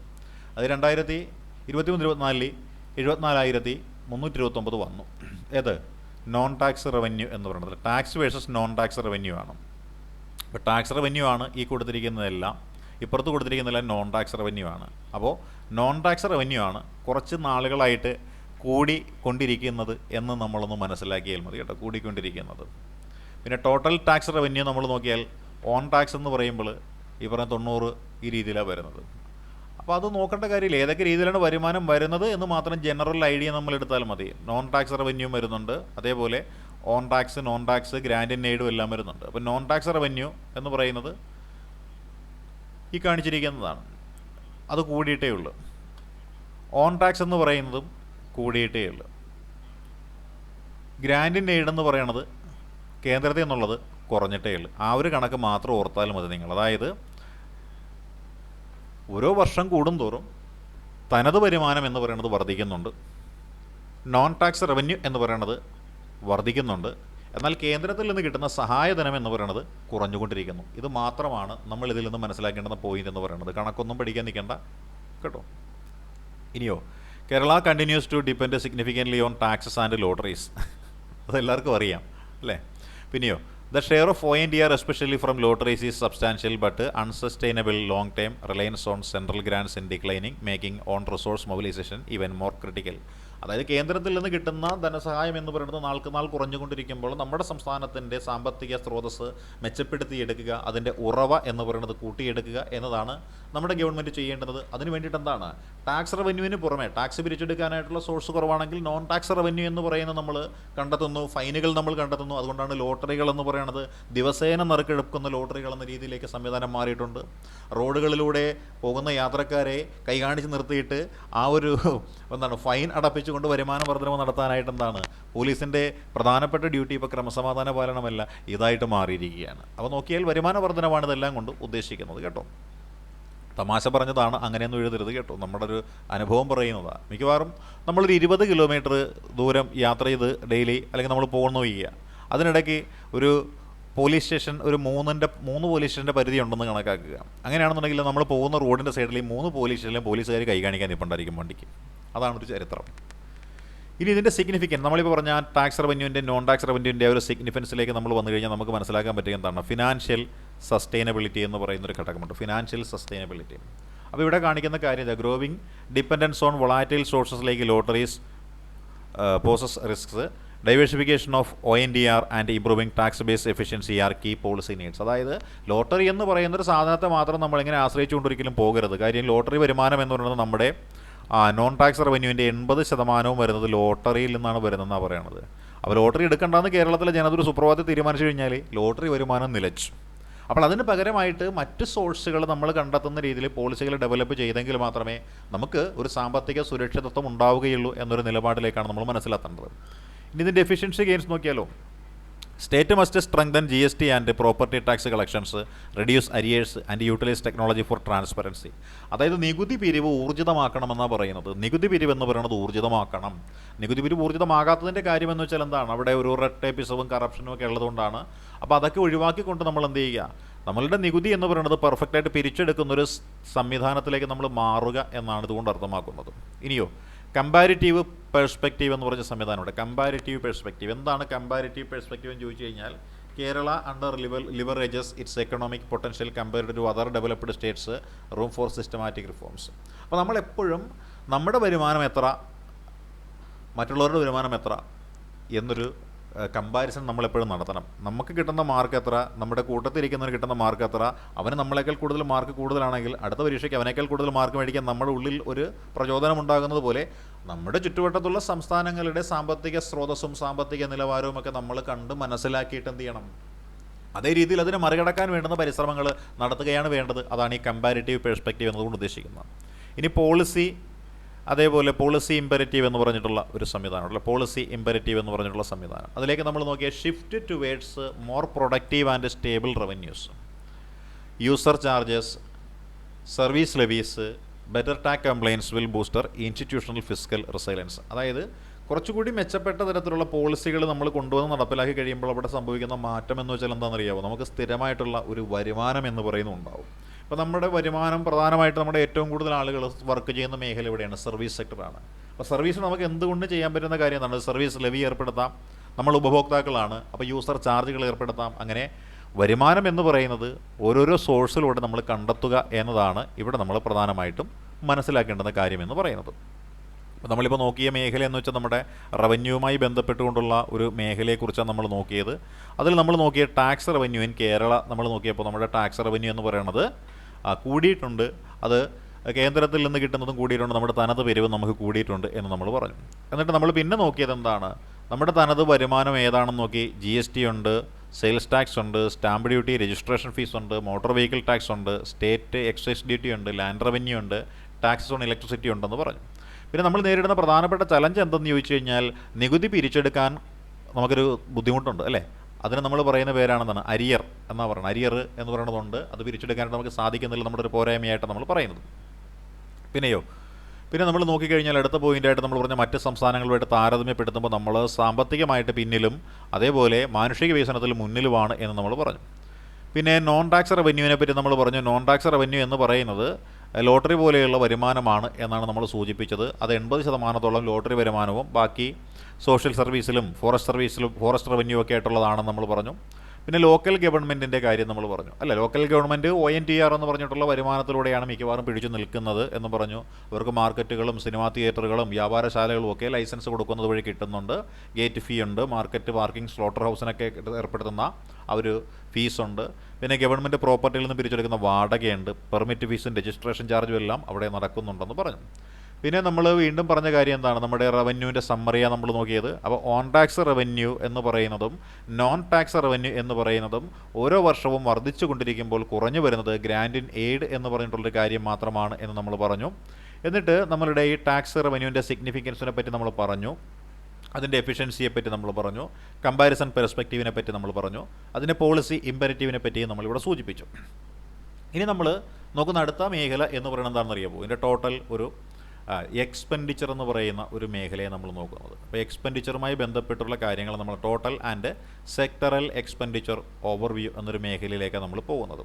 അപ്പോൾ നമ്മൾ നോക്കുമ്പോൾ നമുക്ക് കാണേണ്ടുന്ന കാര്യം എന്ന് വെച്ചാൽ എന്താണെന്നറിയാമോ? 2025-26 ആ ഒരു എക്സ്പെൻഡിച്ചർ ബഡ്ജറ്റാണ് നമ്മൾ നോക്കുന്നത്. 2025-26 ആ ഒരു എക്സ്പെൻഡിച്ചർ ബഡ്ജറ്റിലേക്ക് നമ്മൾ നോക്കിക്കഴിഞ്ഞാൽ ആ ടോട്ടൽ എക്സ്പെൻഡിച്ചർ എന്ന് പറയുന്നത് എത്രത്തോളമാണെന്ന് ചോദിച്ചാൽ ഏതാണ് കൊടുത്തിരിക്കുന്ന ഫിഗർ ഇതാണ്, 1,98,582 കോടിയാണെന്നാണ് പറയുന്നത് നമ്മുടെ ടോട്ടൽ എക്സ്പെൻഡിച്ചർ എന്ന് പറയുന്നത്. അതായത് കഴിഞ്ഞ വർഷത്തേക്കാൾ 11% ചിലവ് കൂടുതലാണ് എന്നാണ് പറയുന്നത്. കഴിഞ്ഞ വർഷത്തേക്കാൾ 11% ചിലവ് എന്ന് പറയുന്നത് കൂടുതലുണ്ട് എന്നാണ് പറയുന്നത്. നമ്മുടെ വരുമാനത്തിലുള്ള കുറവ് എത്രയാണെന്ന് ചോദിച്ചു കഴിഞ്ഞാൽ എത്രയാണ്? 2.3% എന്ന് പറയുന്നതാണ്. അതായത് ഒരു ചെറിയ ഇമ്പ്രൂവ്മെൻറ്റ് ഉണ്ടായിട്ടുണ്ടെന്നാണ് പറയുന്നത്. റവന്യൂ ഡെഫിസിറ്റിൽ ചെറിയൊരു ഇമ്പ്രൂവ്മെൻറ്റ് ഉണ്ടായിട്ടുണ്ടെന്ന് പറയുന്നുണ്ട്. അപ്പോൾ എക്സ്പെൻഡിച്ചർ എന്ന് പറയുന്നത് നമുക്കെപ്പോഴും കൂടുതലാണ് എന്നാണ് പറയുന്നത്. എക്സ്പെൻഡിച്ചർ എപ്പോഴും കൂടുതലാണ്. വരവ് ചെലവ് എന്ന് പറയുന്നത് നമുക്കറിയാൻ സാധിക്കണം അല്ല. വരവ് എന്ന് പറയുന്നതും ചെലവെന്ന് പറയുന്നതും എന്താണ്? വ്യത്യാസപ്പെട്ടിരിക്കുകയാണ്. അപ്പോൾ ഇവിടെ നോക്കിയാൽ ഓരോ വർഷവും ഫിനാൻഷ്യൽ ഇയർ എന്ന് പറയാൻ നേരത്ത് എക്കണോമിക് ഇയർ എന്ന് പറയുന്നത് അല്ലേ നോക്കിയാൽ 2023-24 നമുക്കുണ്ടായിരുന്ന ആ റവന്യൂ എക്സ്പെൻഡിച്ചർ എന്ന് പറയുന്നത് 1,59,361 കോടി, 1,59,361 കോടിയാണ്. ഫിഗറൊന്നും വേണമെന്നില്ല, ഇത് നോക്കേണ്ട കാര്യമില്ല കേട്ടോ. നമ്മൾ നോക്കേണ്ട എന്താണ് എക്സ്പെൻഡിച്ചർ എന്ന രീതിയിൽ നമ്മൾ നോക്കിയാൽ മതി. ഇത് നമ്മളിപ്പോൾ എടുത്തിരിക്കുന്ന ഒരു ടേബിൾ ചുമ്മാ നിങ്ങൾക്കൊരു ഐഡിയ കിട്ടാൻ വേണ്ടി എടുത്തു എന്ന് മാത്രമുള്ളൊരു ടേബിൾ കേട്ടോ. അപ്പോൾ നമ്മൾ നോക്കിയ ഒന്നാമത്തെ point total and sectoral expenditure overview ആണ് നമ്മളിപ്പോൾ നോക്കിയത്. അത് കഴിഞ്ഞ് നമ്മൾ നോക്കേണ്ടുന്ന അടുത്ത മേഖല വെച്ചാൽ കമ്മിറ്റഡ് എക്സ്പെൻഡിച്ചറാണ്. അപ്പോൾ എന്താണ് കമ്മിറ്റഡ് എക്സ്പെൻഡിച്ചർ എന്ന് ചോദിച്ചു ചെയ്യുകയാണെന്നുണ്ടെങ്കിൽ സർക്കാർ കമ്മിറ്റഡ് ആണ് എന്തിന്? ചില കാര്യങ്ങൾക്ക് ചിലവ് ചെയ്യാനായിട്ട്. അത് ഏതെല്ലാം വെച്ചാൽ സാലറി, പെൻഷൻ, നമ്മുടെ ഓണം അത് വരികയാണ്. അപ്പോൾ സർക്കാർ ജീവനക്കാർക്കും അതേപോലെ തന്നെ താൽക്കാലിക ജീവനക്കാർക്കും ഒക്കെ എന്ത് കൊടുക്കേണ്ടി വരും? ഗവൺമെൻറ് അവരുടെ പൈസ കൊടുക്കേണ്ടതായിട്ട് വരും. അപ്പോൾ committed expenditure spending on salaries, pensions and interest consumes a vast share of Kerala budget limiting fiscal flexibility. നമ്മുടെ ബഡ്ജറ്റിൻ്റെ ഏറിയ പങ്കും നമ്മൾ പിരിച്ചെടുക്കുന്ന പൈസയുടെ ഏറിയ പങ്കും പോകുന്നത് എങ്ങോട്ടാണെന്ന് ചോദിച്ചു കഴിയണമെന്നുണ്ടെങ്കിൽ ഈ പറയുന്ന പെൻഷൻ കൊടുക്കാനായിട്ട് അതേപോലെ സാലറി കൊടുക്കാനായിട്ടാണ്. 56ാമത്തെ വയസ്സിൽ പെൻഷൻ പറ്റുന്ന ഒരു ഉദ്യോഗസ്ഥൻ 30 വർഷമാണ് ജീവനോടുകൂടി വീണ്ടും ഇരിക്കുന്നത്. 86 വയസ്സാണ് മിനിമം അവൻ്റെ ആയുസ് എന്നുണ്ടെങ്കിൽ 30 വർഷത്തോളം ആ ഉദ്യോഗസ്ഥന് എന്ത് കൊടുക്കേണ്ടി വരും? പെൻഷൻ കൊടുക്കേണ്ടി വരും. എങ്ങനെ? അയാളെ കൊണ്ട് പണിയെടുപ്പിക്കാതെ അയാളുടെ അവസാനത്തെ ആ ഒരു 10 മാസത്തെ ശമ്പളം എത്രയാണോ അതിൻ്റെ ഒരു ഡിവിഷൻ എന്ന രീതിയിൽ ഏകദേശം ഒരു ഫുൾ പെൻഷൻ എന്ന രീതിയിൽ നോക്കിയാൽ ആ പകുതി ശമ്പളം എന്നൊക്കെ പറയുന്നുണ്ട്. അപ്പോൾ ഒരു 26ാമത്തെ വയസ്സിലൊക്കെ സർവീസിൽ കയറിയിട്ടുള്ള ആൾക്കാരാണെന്നുണ്ടെങ്കിൽ അവർക്കൊക്കെ ഒരു 30 വർഷത്തെ സർവീസൊക്കെ ചിലപ്പോൾ കണ്ടേക്കും. അങ്ങനെയാണെന്നുണ്ടെങ്കിൽ അവർ അവസാനം വാങ്ങിച്ച ആ 10 മാസങ്ങളിൽ വാങ്ങിച്ച ശമ്പളത്തിൻ്റെ ശരാശരി എടുത്തിട്ട് അതിൻ്റെ പകുതി 50% കൊടുക്കുക എന്ന് പറഞ്ഞൊരു രീതിയാണ് ഉള്ളത്. അപ്പോൾ പണിയെടുക്കാതെ 30 കൊല്ലം ശമ്പളമൊക്കെ അങ്ങനെയുള്ള ആളുകൾക്കൊക്കെ കിട്ടും. അതൊക്കെ കൊണ്ട് തന്നെ സർക്കാർ ചിന്തിക്കുന്നത് ഈ പണി എടുപ്പിച്ചിട്ട് പൈസ കൊടുത്തേ പോരെ എന്നൊരു ചിന്ത വരുന്നത് കൊണ്ടാണ് സർക്കാർ പെൻഷൻ പ്രായം കൂട്ടണം എന്ന ഒരു നിഗമനത്തിൽ വരുന്നത്. മറ്റൊന്ന് വേറൊരു കാര്യം കൂടിയാണ്. കാര്യം ഈ പറയുന്ന ജീവനക്കാർ അവരുടെ ആ ഒരു PF-ഉം അതുപോലെ തന്നെ മറ്റു പല നിക്ഷേപങ്ങളും ഒക്കെ സർക്കാരുമായി ബന്ധപ്പെട്ടുകൊണ്ടുണ്ട്. അവർ സർവീസിൽ നിന്ന് പിരിയുമ്പോൾ എത്രയും പെട്ടെന്ന് അവർക്കതെല്ലാം കൊടുത്ത് തീർക്കേണ്ടതായിട്ട് വരും. അത് കുറച്ചു കാലം കൂടി സർക്കാരിൻ്റെ കയ്യിൽ കിടന്നു കഴിഞ്ഞാൽ അതുകൂടി സർക്കാരിന് എടുത്തിട്ട് എന്ത് ചെയ്യാൻ പറ്റും? പല അഭ്യാസങ്ങളും കാണിക്കാൻ പറ്റും. അതൊക്കെ കൊണ്ട് തന്നെയാണ് പെൻഷൻ പ്രായം കൂട്ടണമെന്ന നിലപാട് എപ്പോൾ അധികാരത്തിലിരിക്കുന്ന മന്ത്രിസഭ ആരിരുന്നാലും ധനകാര്യമന്ത്രി എപ്പോഴും പറയുന്ന പെൻഷൻ പ്രായം കൂട്ടുന്നതിനെക്കുറിച്ച് ചിന്തിക്കും എന്നുള്ളതാണ്. അപ്പോൾ അതാണ് ഒന്ന് കമ്മിറ്റഡ് എക്സ്പെൻഡിച്ചർ ഉണ്ട്. അതാണ് കമ്മിറ്റഡ് എക്സ്പെൻഡിച്ചർ എന്ന് പറയുന്നത്. പിന്നെയോ ആ കമ്മിറ്റഡ് എക്സ്പെൻഡിച്ചർ ഓരോ വർഷവും വന്നിരിക്കുന്ന കാര്യങ്ങളാണ് പറയുന്നത്. 2022-23, 23-24, 25-26 ഇത് പറയുന്നത്.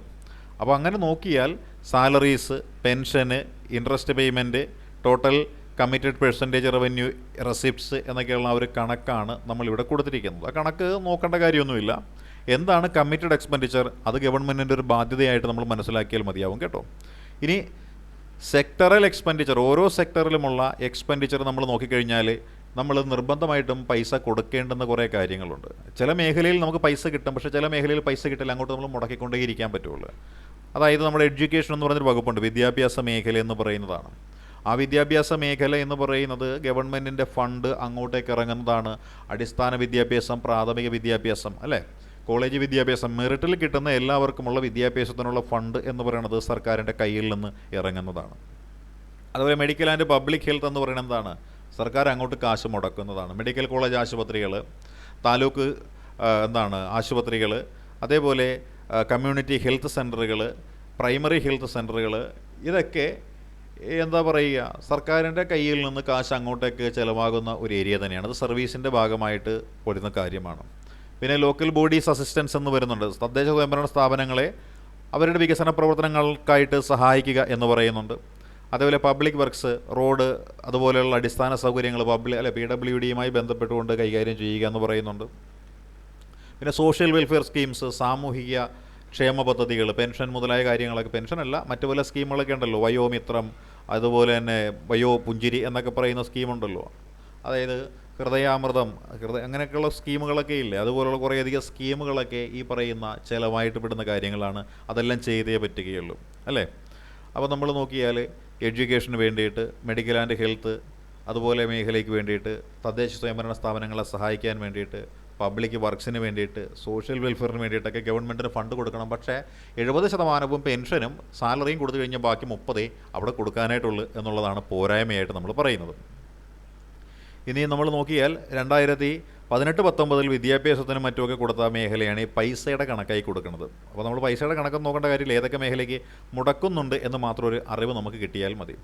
ഇനി ഇൻഫ്രാസ്ട്രക്ചറൽ പ്രൊജക്റ്റുകൾ, യൂട്ടിലൈസേഷൻ ഡീറ്റെയിൽസ് എന്ന് പറയുന്ന സംഭവത്തിലേക്ക് നമ്മൾ കഴിഞ്ഞു കഴിഞ്ഞാൽ ഹെൽത്ത് ആൻഡ് ഫാമിലി വെൽഫെയറുമായി ബന്ധപ്പെട്ടുകൊണ്ട് ഇവിടെ കാര്യങ്ങൾ നടന്നിട്ടുണ്ട്.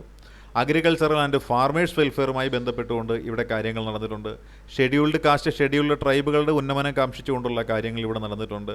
അതുപോലെ PWD എന്ന് പറയുന്നതുമായി ബന്ധപ്പെട്ടുകൊണ്ടുള്ള കാര്യങ്ങൾ ഇവിടെ നടന്നിട്ടുണ്ട്. അപ്പോൾ നമ്മൾ പറയുന്ന വെൽഫെയറുമായി ബന്ധപ്പെട്ടുകൊണ്ട് ചെലവഴിക്കപ്പെടുന്ന തുക എന്ന് പറയുന്നത് ഈ മേഖലകളിലൊക്കെയാണ്. ഏത്, health and family welfare, agricultural and farmers welfare, scheduled caste and scheduled tribe welfare, infrastructure and public works എന്ന് പറയുന്ന അടിസ്ഥാന സൗകര്യ വികസന മേഖലകൾ, ഇവിടെ എല്ലാം ഗവൺമെൻറ് എന്ത് ചെയ്യുന്നുണ്ട്, എക്സ്പെൻഡിച്ചർ ചെയ്യുന്നുണ്ട്. ഇതൊക്കെ ഗവൺമെൻറ്റിന് തിരിച്ചു കിട്ടാത്ത എക്സ്പെൻഡിച്ചർ മാത്രമാണ് എന്ന് പറയുന്നുണ്ട്. പക്ഷേ KSRTCയിൽ ഗവൺമെൻറ് പറയുന്നത് നഷ്ടത്തിലാണ് എന്ന് പറയുന്നു. KSRTC സ്വന്തമായിട്ട് വരുമാനം കണ്ടെത്താനും പറയുന്നുണ്ട്, അല്ലേ.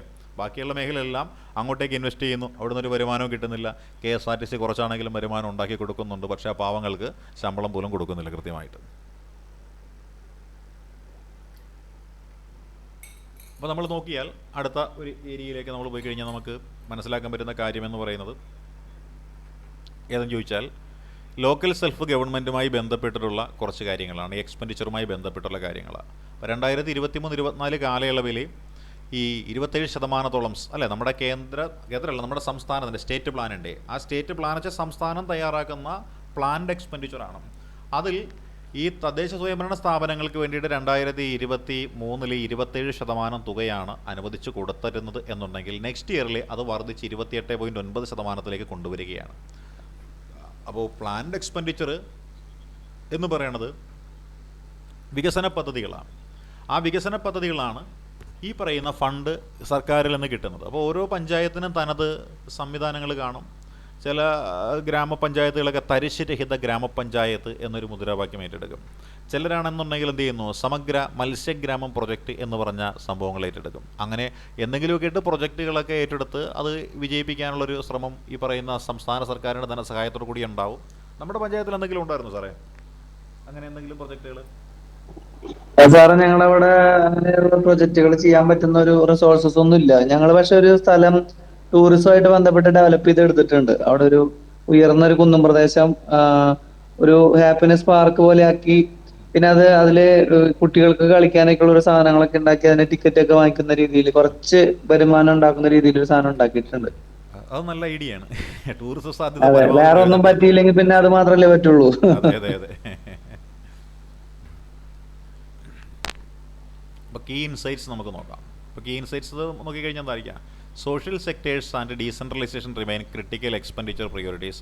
High project expenditure indicates active infrastructure role out but committed liabilities limit expansion. അതായത് നമുക്ക് പ്രധാനമായിട്ടും ചിലവ് എന്ന് പറയുന്ന സാധനം എന്താണ്? കൂടുതലും പ്രൊജക്റ്റ് എന്ന് പറയാൻ ഇപ്പോൾ ലിൻസ് സാറ് പറഞ്ഞ പോലെ തന്നെ നമ്മുടെ കൊക്കിനൊതുങ്ങിയ രീതിയിൽ അവിടെ ഒരു കുന്നും പുറം ചെത്തിമിനുക്കി എടുത്ത് പിള്ളേർക്ക് പറ്റുന്നൊരു പാർക്ക് പോലെ ആക്കി എടുത്ത് അതിനൊരു ഫീസും വെച്ചിരിക്കുകയാണ്. കാര്യം നമുക്കുള്ളത് കൈകാര്യം ചെയ്യാനേ പറ്റുള്ളൂ. പക്ഷേ മറ്റ് രീതിയിലൊക്കെ നമ്മൾ പോയി കഴിഞ്ഞാൽ എന്ത് ചെയ്യേണ്ടി വരും?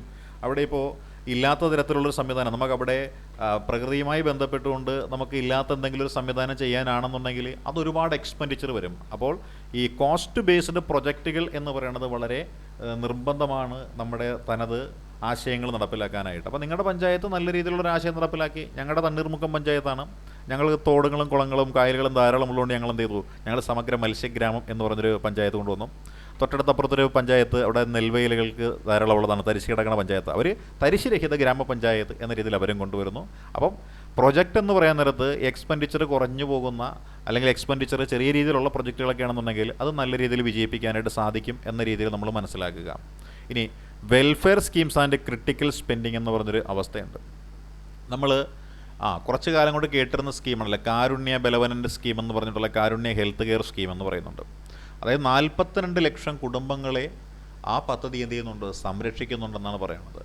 2022-23 കാലയളവിൽ ഏതാണ്ട് 1620 കോടി എന്ന് പറയുന്നത് അതിന് വേണ്ടിയിട്ട് എന്ത് ചെയ്തിട്ടുണ്ട്? ഗവൺമെൻറ് സ്പെൻഡ് ചെയ്തിട്ടുണ്ട്.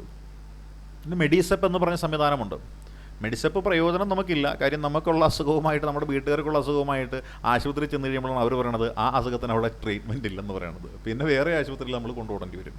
അപ്പോൾ health insurance for government employees and pensioners 2.9 million beneficiaries ആണുള്ളത്. 29 ലക്ഷത്തോളം ആളുകൾ അതിൻ്റെ ഗുണഭോക്താക്കളായിട്ടുണ്ട് എന്നാണ് പറയുന്നത്. നവകേരള മിഷൻ 2016 അല്ല, നവകേരള മിഷനാണ് 2016 Navakerala mission integrates spending on education ആണ്. ഇൻ്റഗ്രേറ്റ്സ് സ്പെൻഡിങ് ഓൺ എഡ്യൂക്കേഷൻ ആണ് വരുന്നത്. Health, agriculture, housing via LSG.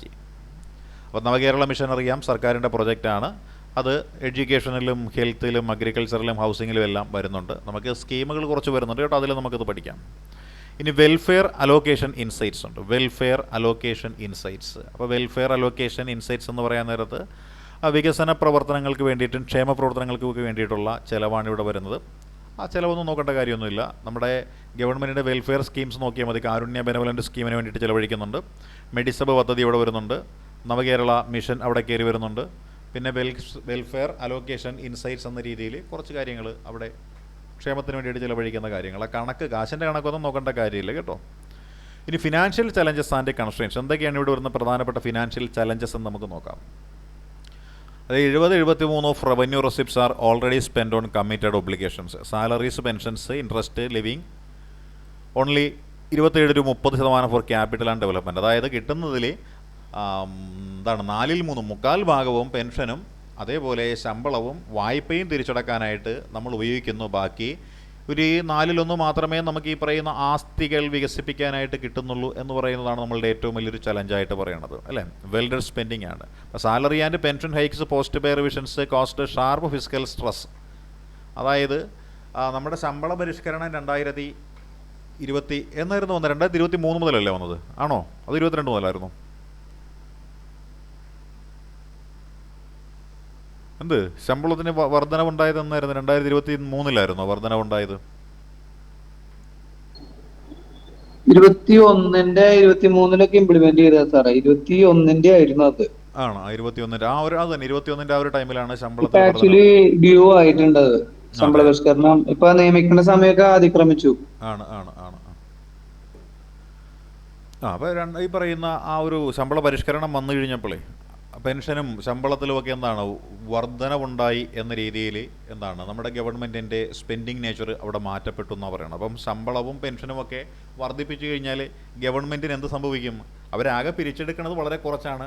അതിൻ്റെ മൊത്തം വേണമെങ്കിൽ ഈ പറയുന്ന സാലറി എന്ന രീതിയിലേക്ക് പോകേണ്ടതായിട്ട് വരും. അതായത് പുതിയ വരുമാന മാർഗ്ഗങ്ങൾ കണ്ടെത്താത്തിടത്തോളം കാലം സാലറിയും പെൻഷനും വർദ്ധിച്ചു കഴിഞ്ഞാൽ സർക്കാരിന് എപ്പോഴും ദോഷം ചെയ്യുമെന്നുള്ള ഒരു പോയിൻ്റാണ് നമ്മളിവിടെ മനസ്സിലാക്കേണ്ടത്.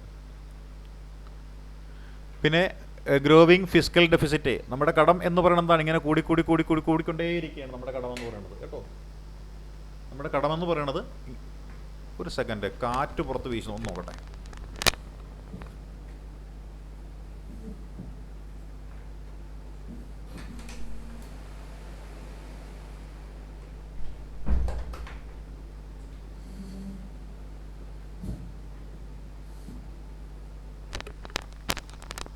പുറത്തെ അതിശക്തമായിട്ടുള്ള കാറ്റും മഴയൊക്കെ ഉണ്ട്. അപ്പോൾ ചിലപ്പോൾ കറണ്ട് പോയേക്കാം. ഇൻവെർട്ടർ ചെറിയൊരു കംപ്ലൈൻ്റ് ആണ്. അങ്ങനെയാണെങ്കിൽ ചിലപ്പോൾ നമ്മുടെ ക്ലാസ് ബ്ലോക്ക് വായെന്നിരിക്കും കേട്ടോ. കുഴപ്പമില്ല. അപ്പോൾ നമ്മൾ റീഇംബേഴ്സ്മെൻറ്റ് ഡിലേ ചെയ്തിട്ടുണ്ട്. കാരുണ്യ, കാസ്പ് സ്കീം ഇതെല്ലാം ഇവിടെ വന്നിട്ടുണ്ട്. അപ്പോൾ നമ്മൾ നോക്കിയാൽ ഞാൻ ഇത്രയും പഠിപ്പിച്ച കാര്യമുണ്ടല്ലോ, അത് ഒരു മിനിറ്റിനുള്ളൊന്ന് ക്ലോസ് ചെയ്യും കേട്ടോ. സേവ് ചെയ്ത് നഷ്ടപ്പെടാതിരിക്കാൻ വേണ്ടിയിട്ടാണ്.